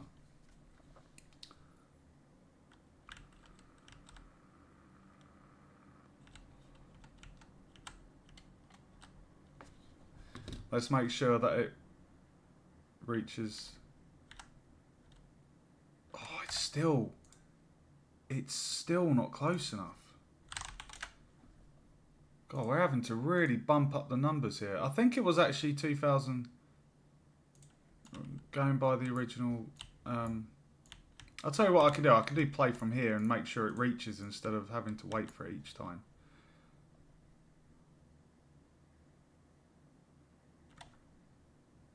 Dude. Try that.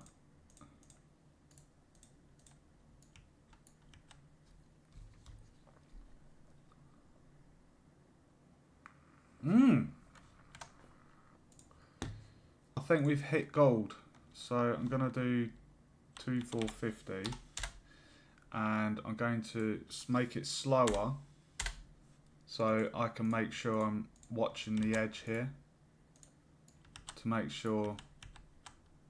Hey Spades, welcome to the stream, dude. Right, we want that to... Oh, that is perfect. Excellent. Okay, we'll just wait for that to come back. So what I'm doing, I'm just making sure that the raft doesn't come into the ground. That's perfect, I'm happy with that.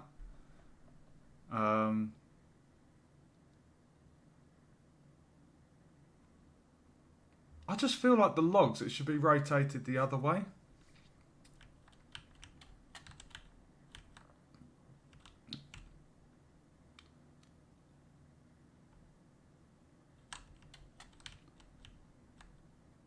So this is how you do platforming games, guys. So where you have games with lots of moving obstacles and platforms, like this is, I guess, kind of how you do it. So,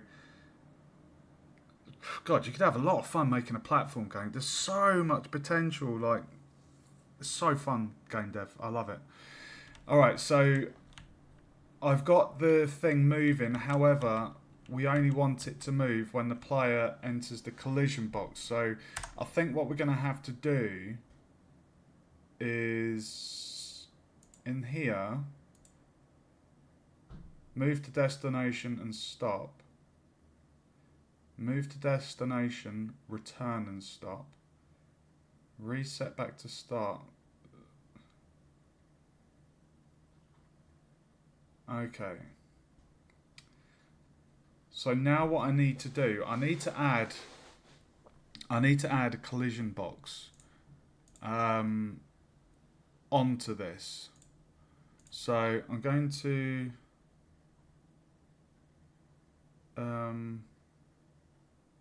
actually I'm going to do a sphere, and I'm going to raise it. Going to make the scale of it. So basically this is a sphere collision, guys. And what the sphere collision is going to do is when the player comes into contact with that, it will start moving. So the player won't actually see that, but we, the developer, we know that in the center of the raft is the collision box. So we're going to need the player to jump into that, and then it will make it move. So we need to, whilst we've highlighted the sphere under the components, we go down to simulate generation hit events, and we go custom on the collision presets. We ignore everything, but we allow the pawn. Compile and save. Now what we need to do, if we go on the interrupt movement, here we go.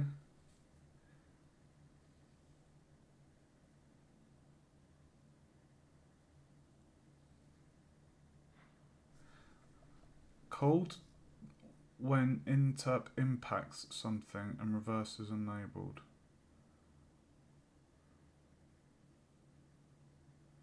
Okay, I'm just looking at my handout.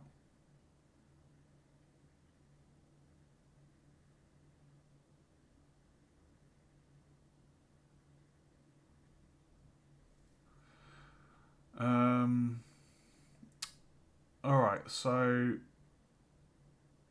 we kind of need to check. I'm just trying to think how to do this. Um,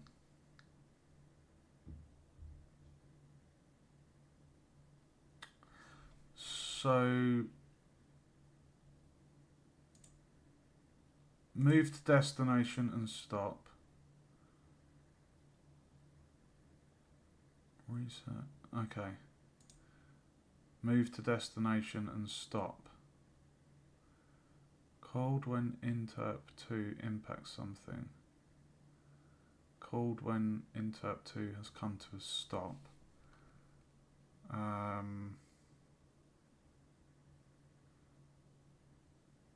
Cold when interp 2 has resumed.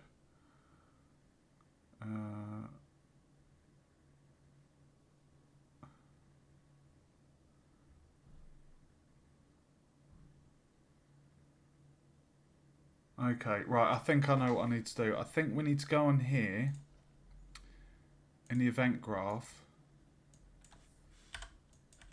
We need to say event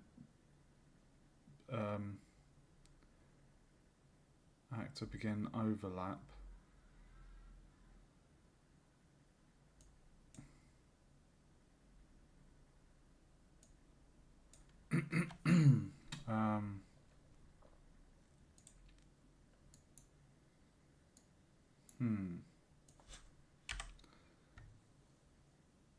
Yeah, spades. Yeah, defo, dude. That would be good.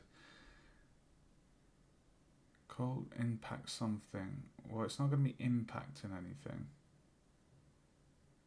Cold when the component has been activated.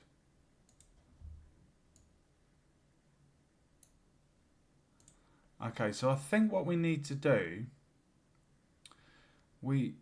I've not done this before. This is a fairly simple task. I've got a handout. We've got it moving, but what we need to do is make it inactive, but then when the player collides with the sphere, so it's kind of like, I think I know what needs to happen here. I think we need to do begin play, and we need to basically say set as inactive.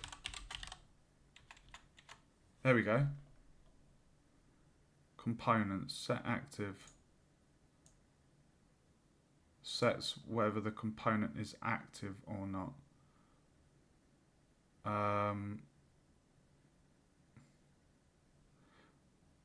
Right, let's test this. Right, so on the event begin play, we're basically saying this is going to be active, maybe? Let's just test it. Okay, so it's not moving. Now we can test this. If we tick the box and say new active, that should move. Excellent, nice and easy. There we go. Right, so let's leave that as is. So with event begin play, it's not moving. But the moment an actor overlaps with it, we want to set interp to movement, set active tick, and then we want to have event end overlap. So event end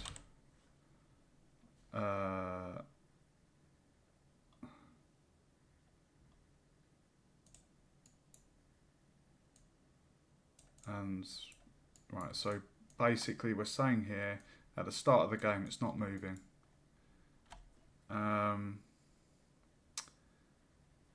And then we basically just copy that, put that here, and it should be that simple, guys.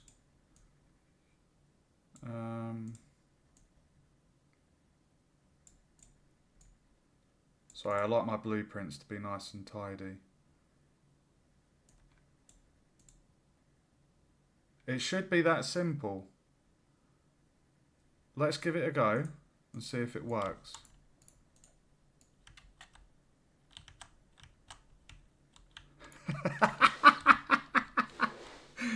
Oh, you bastard.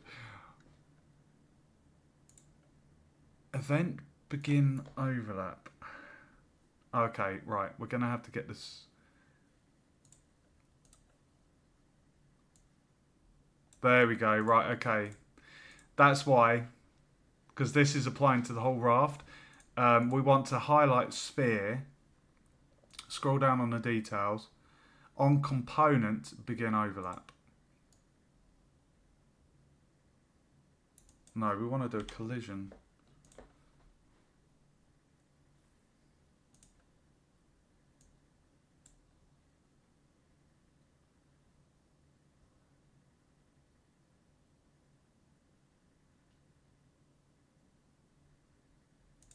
Why is that?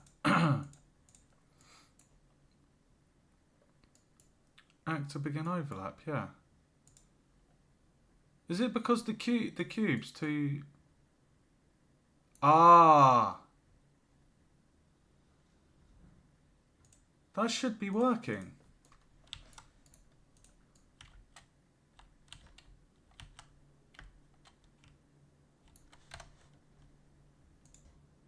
Set active. Event begin play.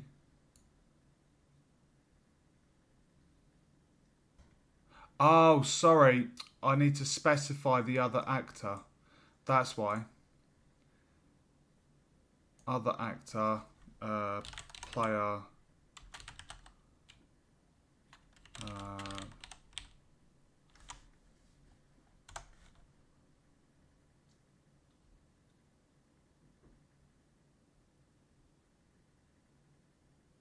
where's the player?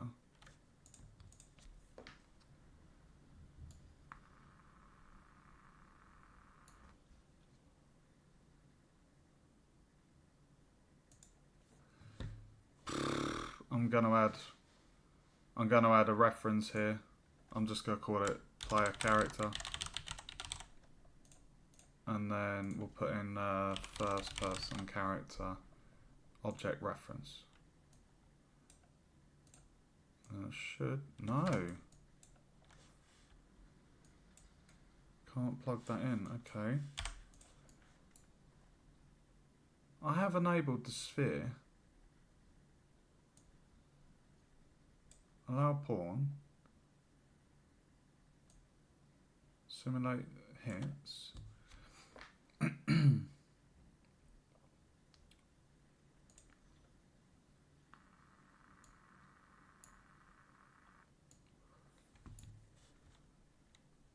I'll tell you what, let's just do this. Let's just test if this works.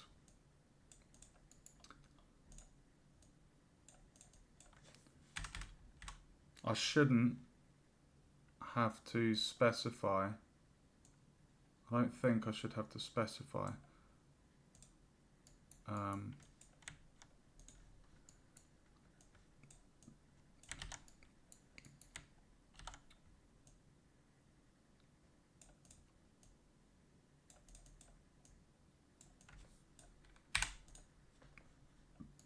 Right, if I just temporarily disconnect that and test this.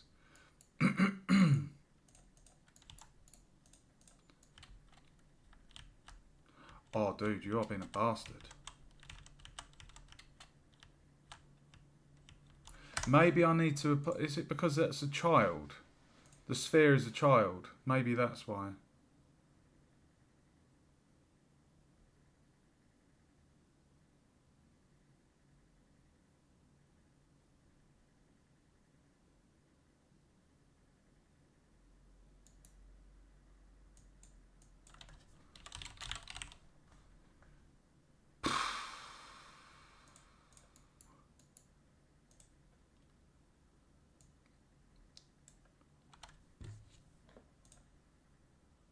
Why am I having a slight difficulty with this?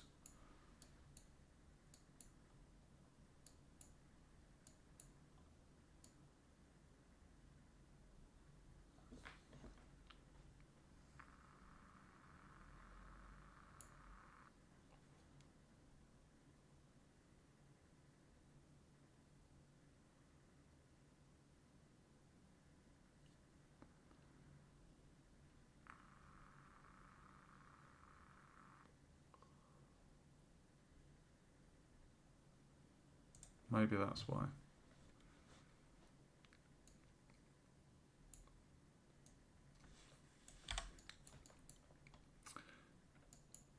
I think it's because I need to cast to the first person player.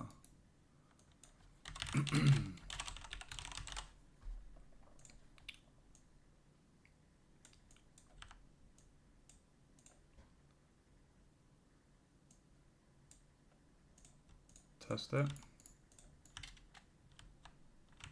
Oh my god, dude.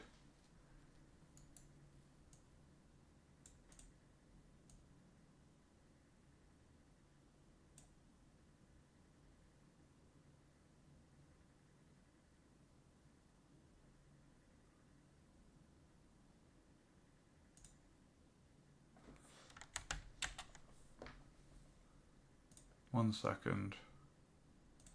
I think because I've been so in depth in some of the other mechanics of this game, I haven't done the overlaps in a little while. Let's just get this one up.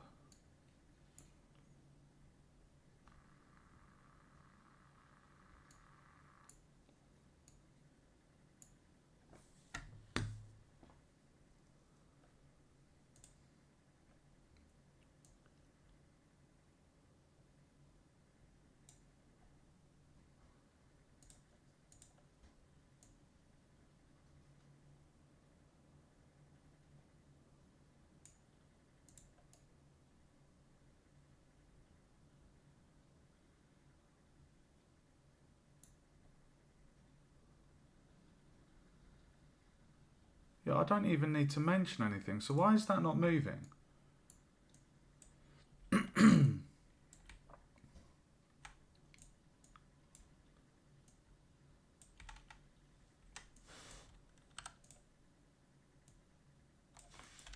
But this is such a simple thing. Why is it being a bugger for me?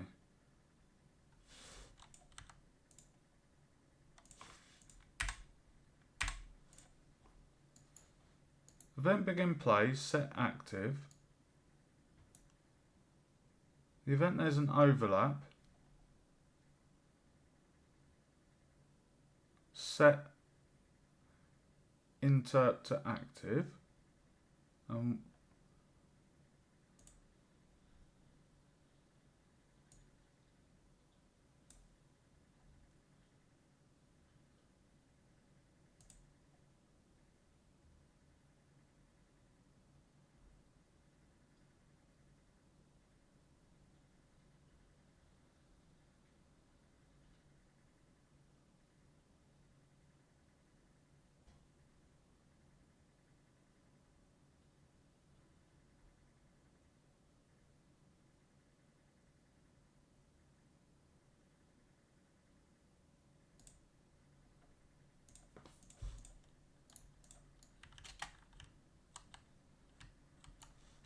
Dude, that's really annoying. This is such a simple thing as well. Sorry guys, I feel like we're almost there. Like, this is the last bit I needed to do. Not sure if we're going to have time to do the moving hazard because I do need to get my dinner. But I want to make it so...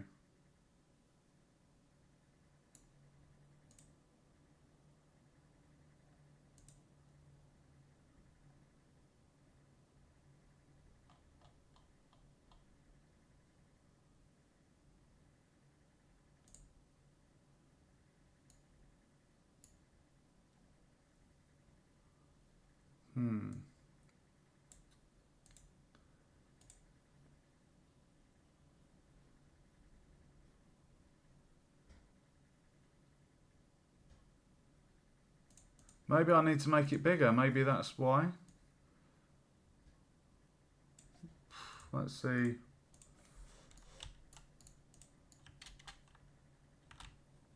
No.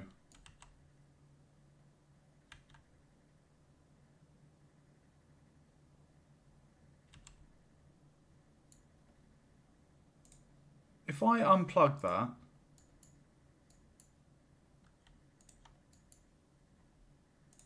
that's going to start moving.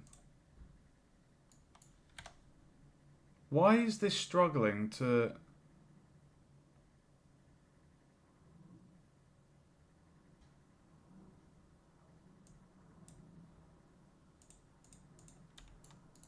That is the simplest thing. I've got the collision box.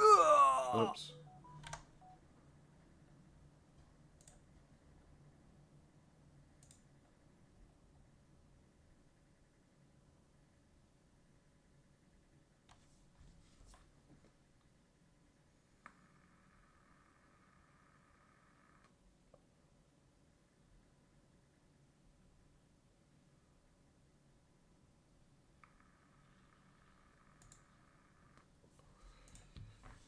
Right. I feel like I'm there.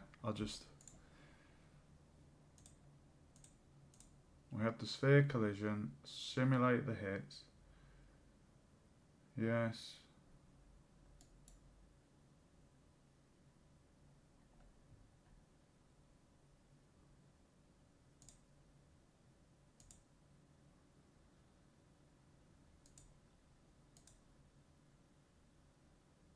We're allowing the pawn.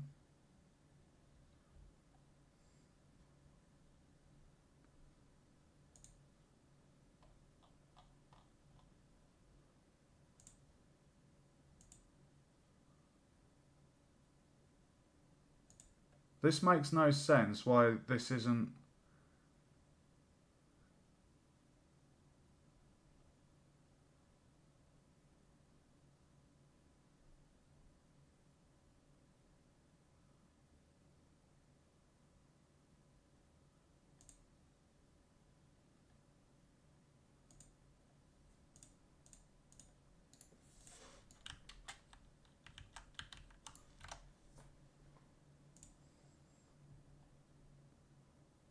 This is so annoying, guys.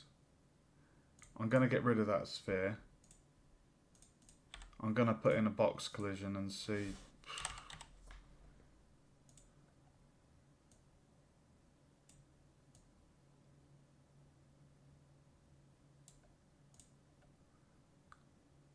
Simulate. Pawn.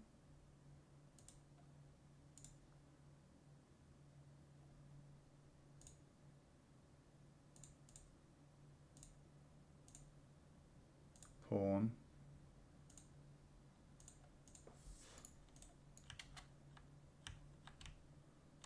Oh my god, why is it not working?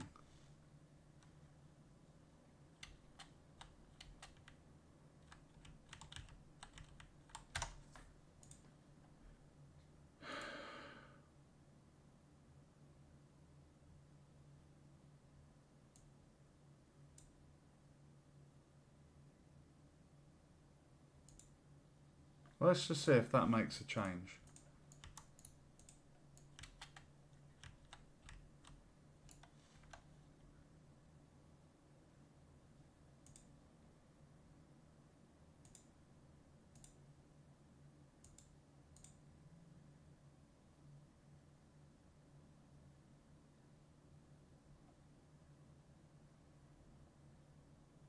Dude, this is so frustrating.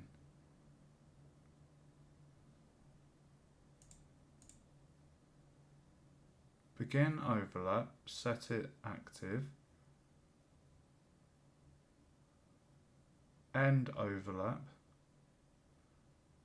Not moving.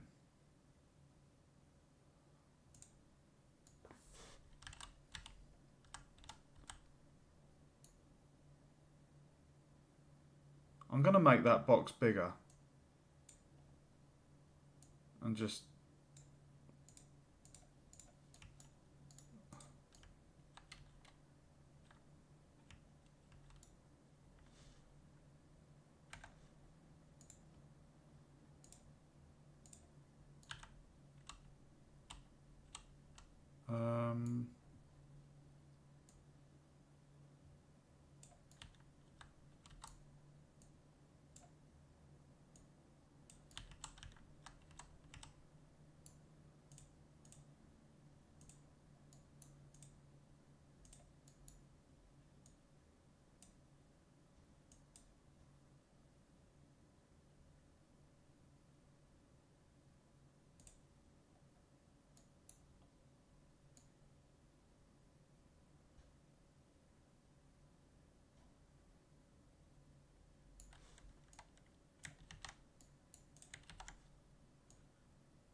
This is so fucking annoying.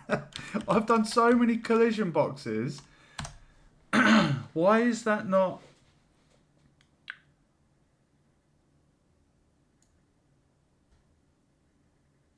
I don't understand.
If this doesn't work, I'm going to rip my hair out. I really am.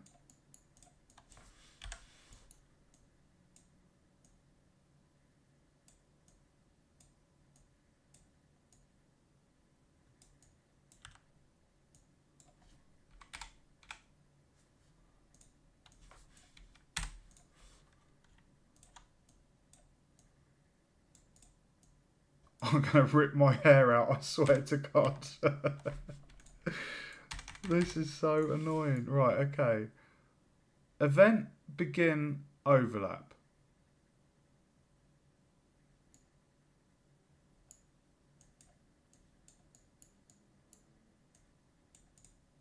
New active.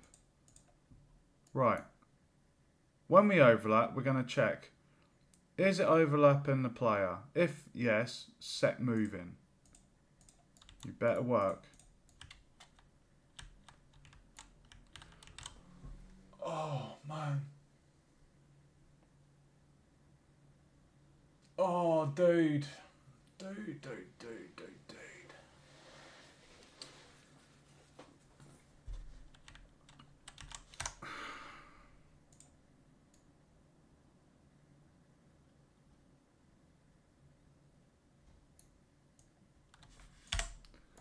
I'm going to get rid of that.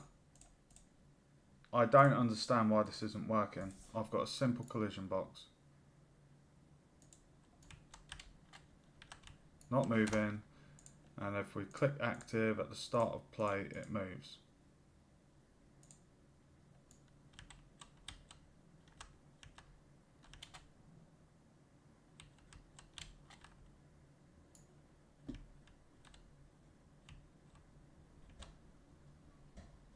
So why are you not moving when I put the box on and it's a simple overlap? Why is it not doing it?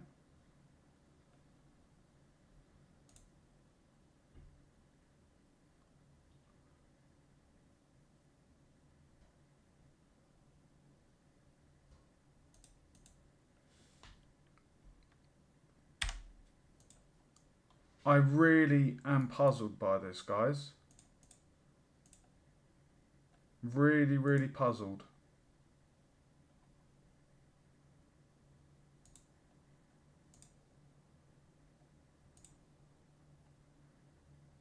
Set it to move.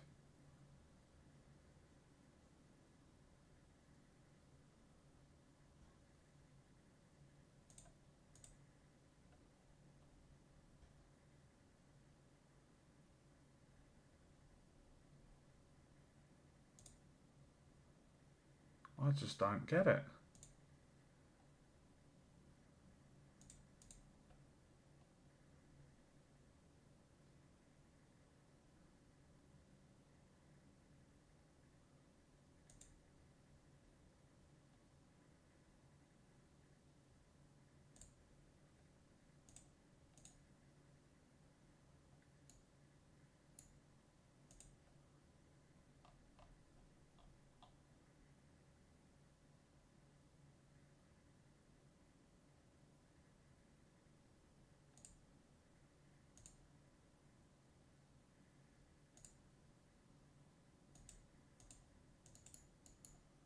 I'm going to try again.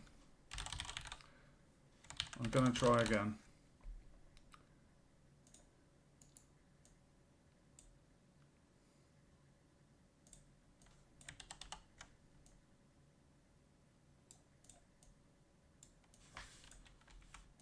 If this doesn't work, I'm going to end the stream and go eat some din-dins.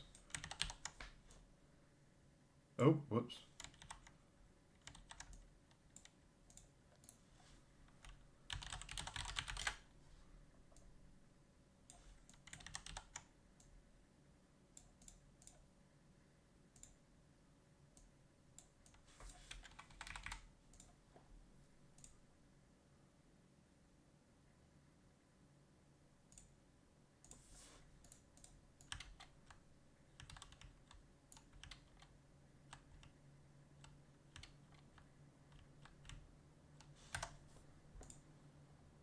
Is it trying to make me angry?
This is really such a simple thing, and it's given me a headache. I'm sorry about this, guys. This is really frustrating.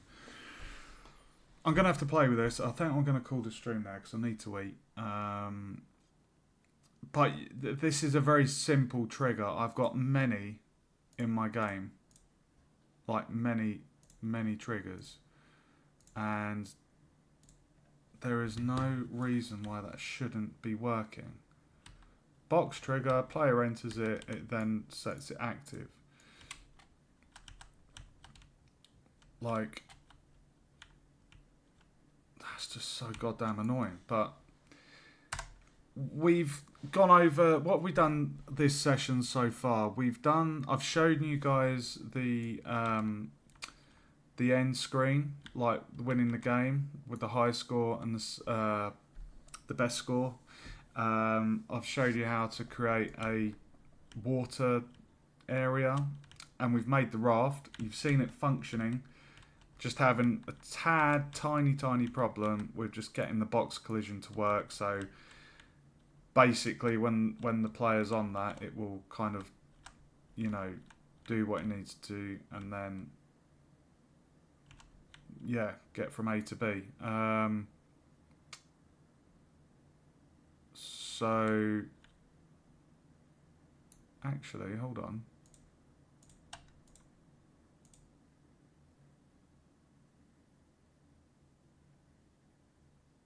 Hold on a minute.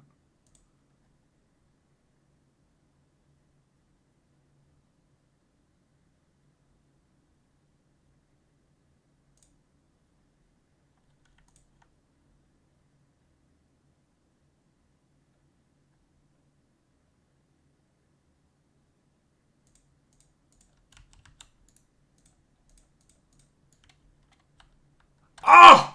Fucking did it! Yes! Fuck yes!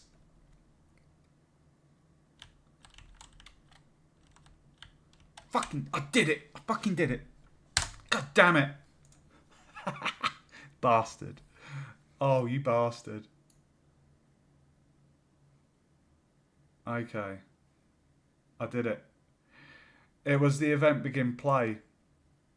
What I noticed on here, on the details of the interrupt movement, you had the activation where it's auto activate.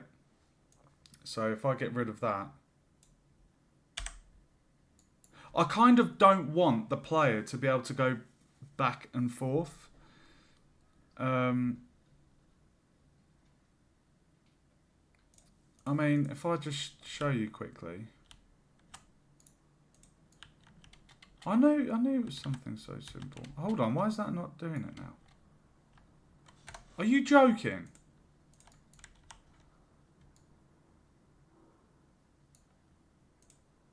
I just got it to work. Why is that? Are you joking?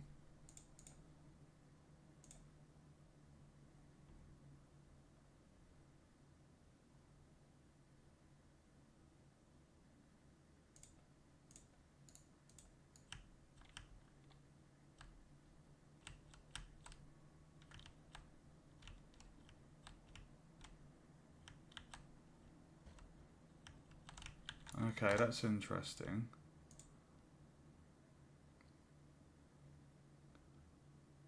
Well, if I just get rid of that and that.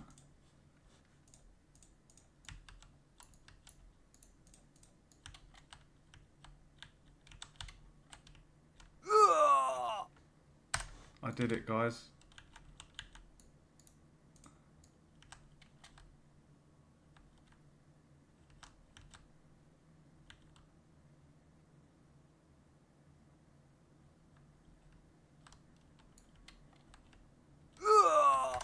I don't really want to give the option. Actually, no, I will.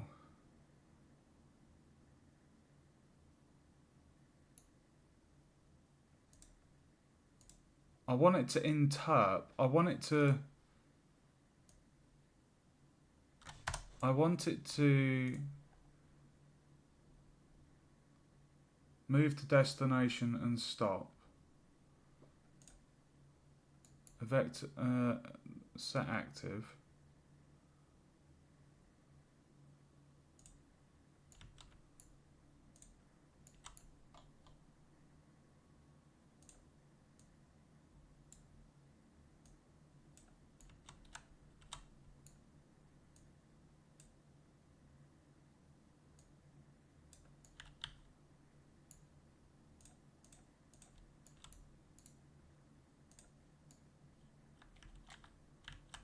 Ooh. Okay, maybe I should have not done that.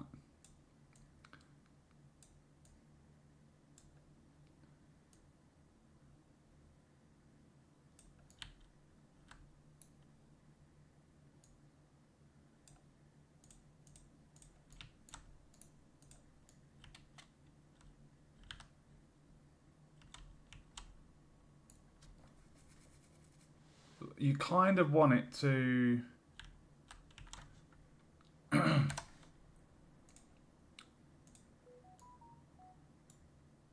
know what you want to happen. You want it to...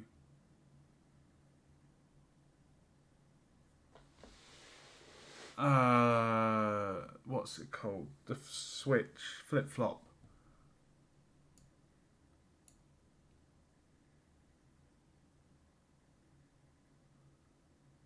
When the actor begins overlap, set active.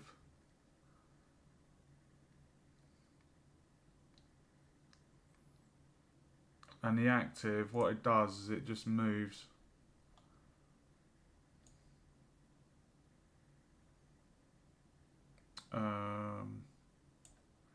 Behavior type.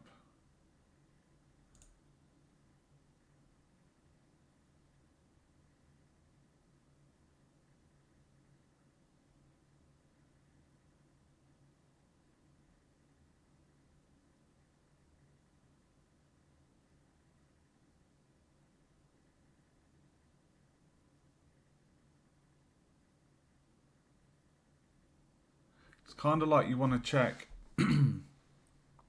has it gone across? I mean,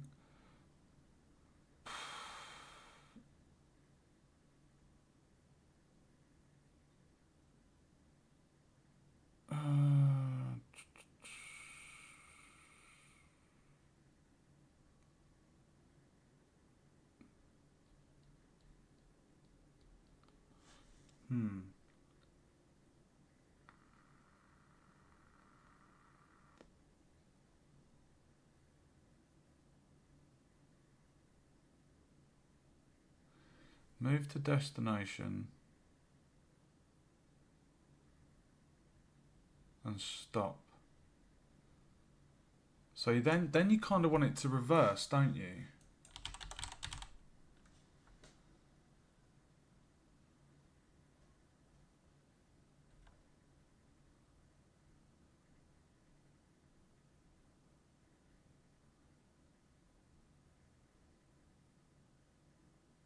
Right, reset.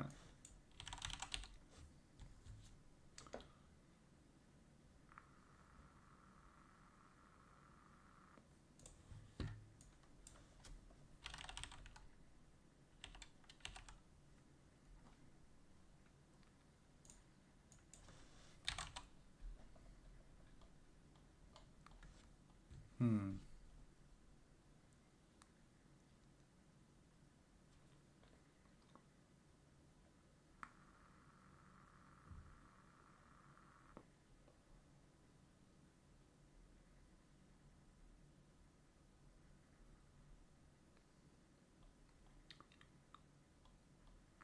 Hmm.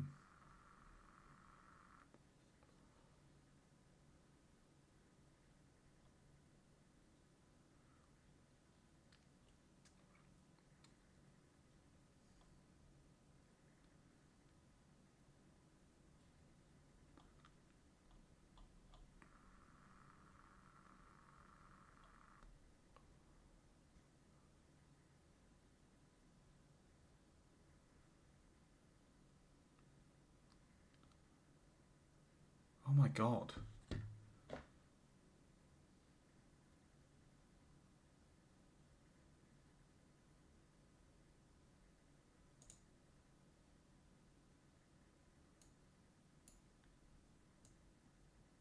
Well, you just want it to. Oh god, what is it? Sorry, I intended to stop the stream, but I've got it working now, so I feel like I just want to finish it. Behavior type.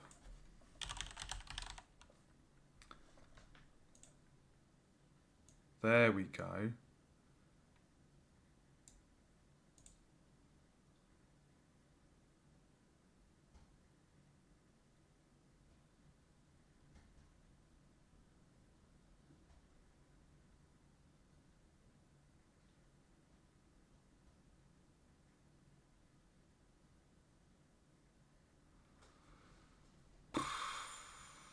So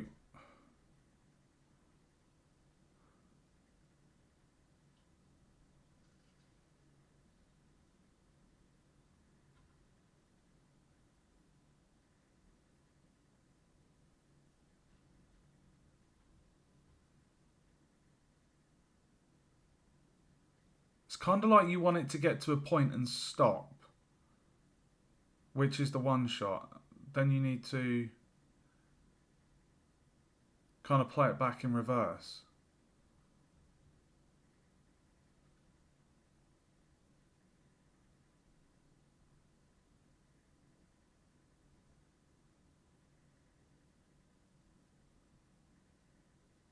The default movement is one shot.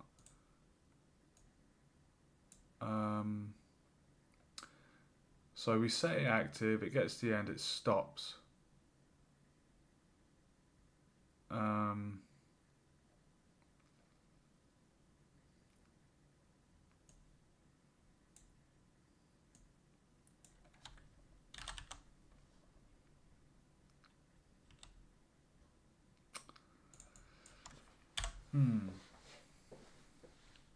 Because the only thing is, if the player hasn't picked up the torch, they can't enter the cave. So it's kind of like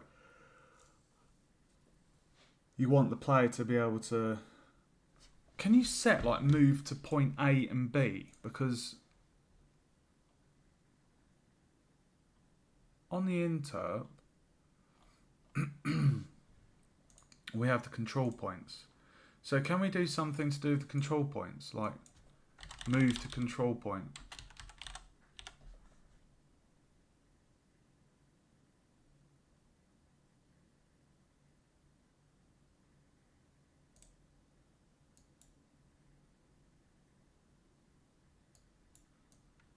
Hmm.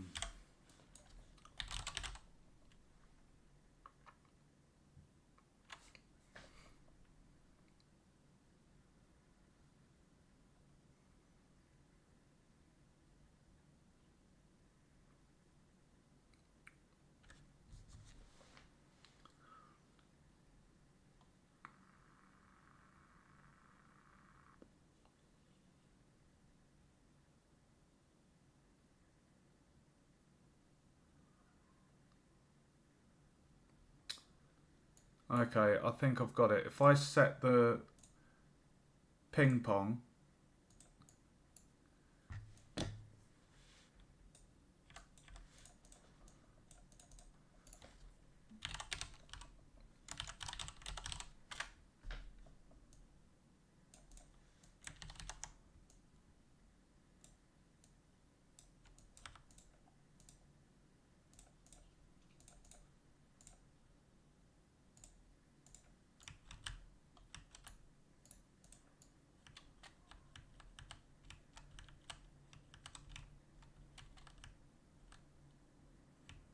Are you joking?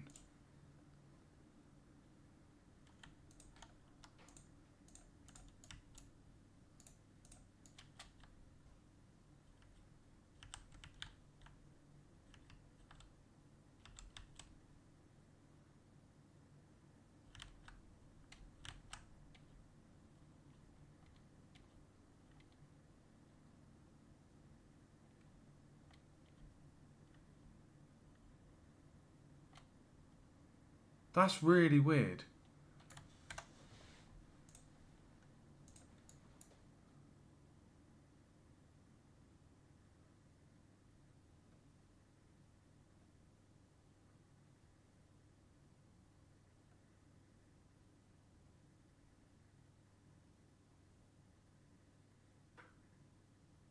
This is so fucking annoying.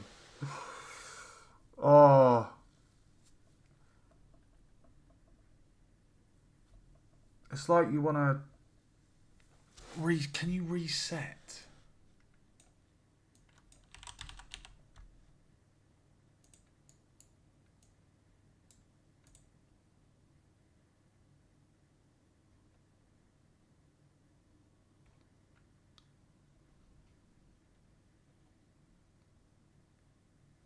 I think I need to play around with this, guys. I really do need to get my dinner on. I'm going to call the stream there. Like I say, we've got it. So, you know, my intention as the designer is that, you know, the player goes in the water, they die. But if they jump on the raft, it takes them over. No intention of going back. Oh, I need to change that. Let's just set the movement to one shot. So that's my intention. The player gets on the raft, it moves, and job done. That's my intention. I just don't understand why it's been a bit of a bugger with the end overlap.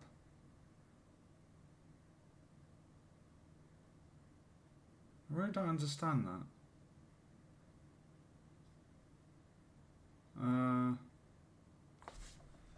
So if I jump on that again, yeah.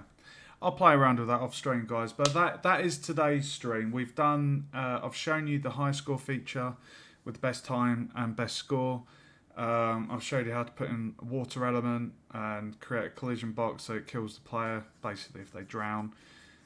We've got a moving raft going from A to B. I haven't fitted in the moving hazard, but that's going to be fairly straightforward. Really, really straightforward, actually. It's going to follow the exact same mechanics as this interp to movement. I think, was that what it was called? Interp to movement? Interp. Yeah, interrupt to movement. So you can see how the same thing can be applied to a hazard. Like if I had a swinging log with spikes, I could set the position at an angle and just adjust the rotation. Like you can see here on the interrupt to movement under the index, you can set the X, Y, and Z. So you can easily have a swinging trap. Um, Following the exact same thing, like it wouldn't have any of this faff um, of the player colliding with it and affecting its movement. It would be constantly moving on the loop. I think that was no, the ping pong. Sorry, on the ping pong. So yeah, you'd basically have that, and then you'd apply damage when the player touches the trap. So I might just do that offline and then show you guys. But I'm going to play around with this because on the off chance the player doesn't manage to get the torch, I do need them to try and get back to the other side. So it is a matter of figuring out. Like I say, this interrupt to movement's new to me. There's quite a few settings on the details. Um, so I need to look into that and figure out why and how in the blueprint we can get it to go back to the other point. So thanks for watching, guys. If you found this useful, I'm glad it helped. Sorry it's been a bit of a long one. You can give us a follow on Twitch or sub on YouTube. Links in the panels below. Thanks for watching, guys, and I will be back either tomorrow night or Tuesday, and we're going to be doing the landscape and terrain, actually building the world for the player, and I'm going to be starting to migrate my project to a new project, so ready for delivery. But yeah, thanks for watching, guys, and stay safe, and I'll see you in the next one.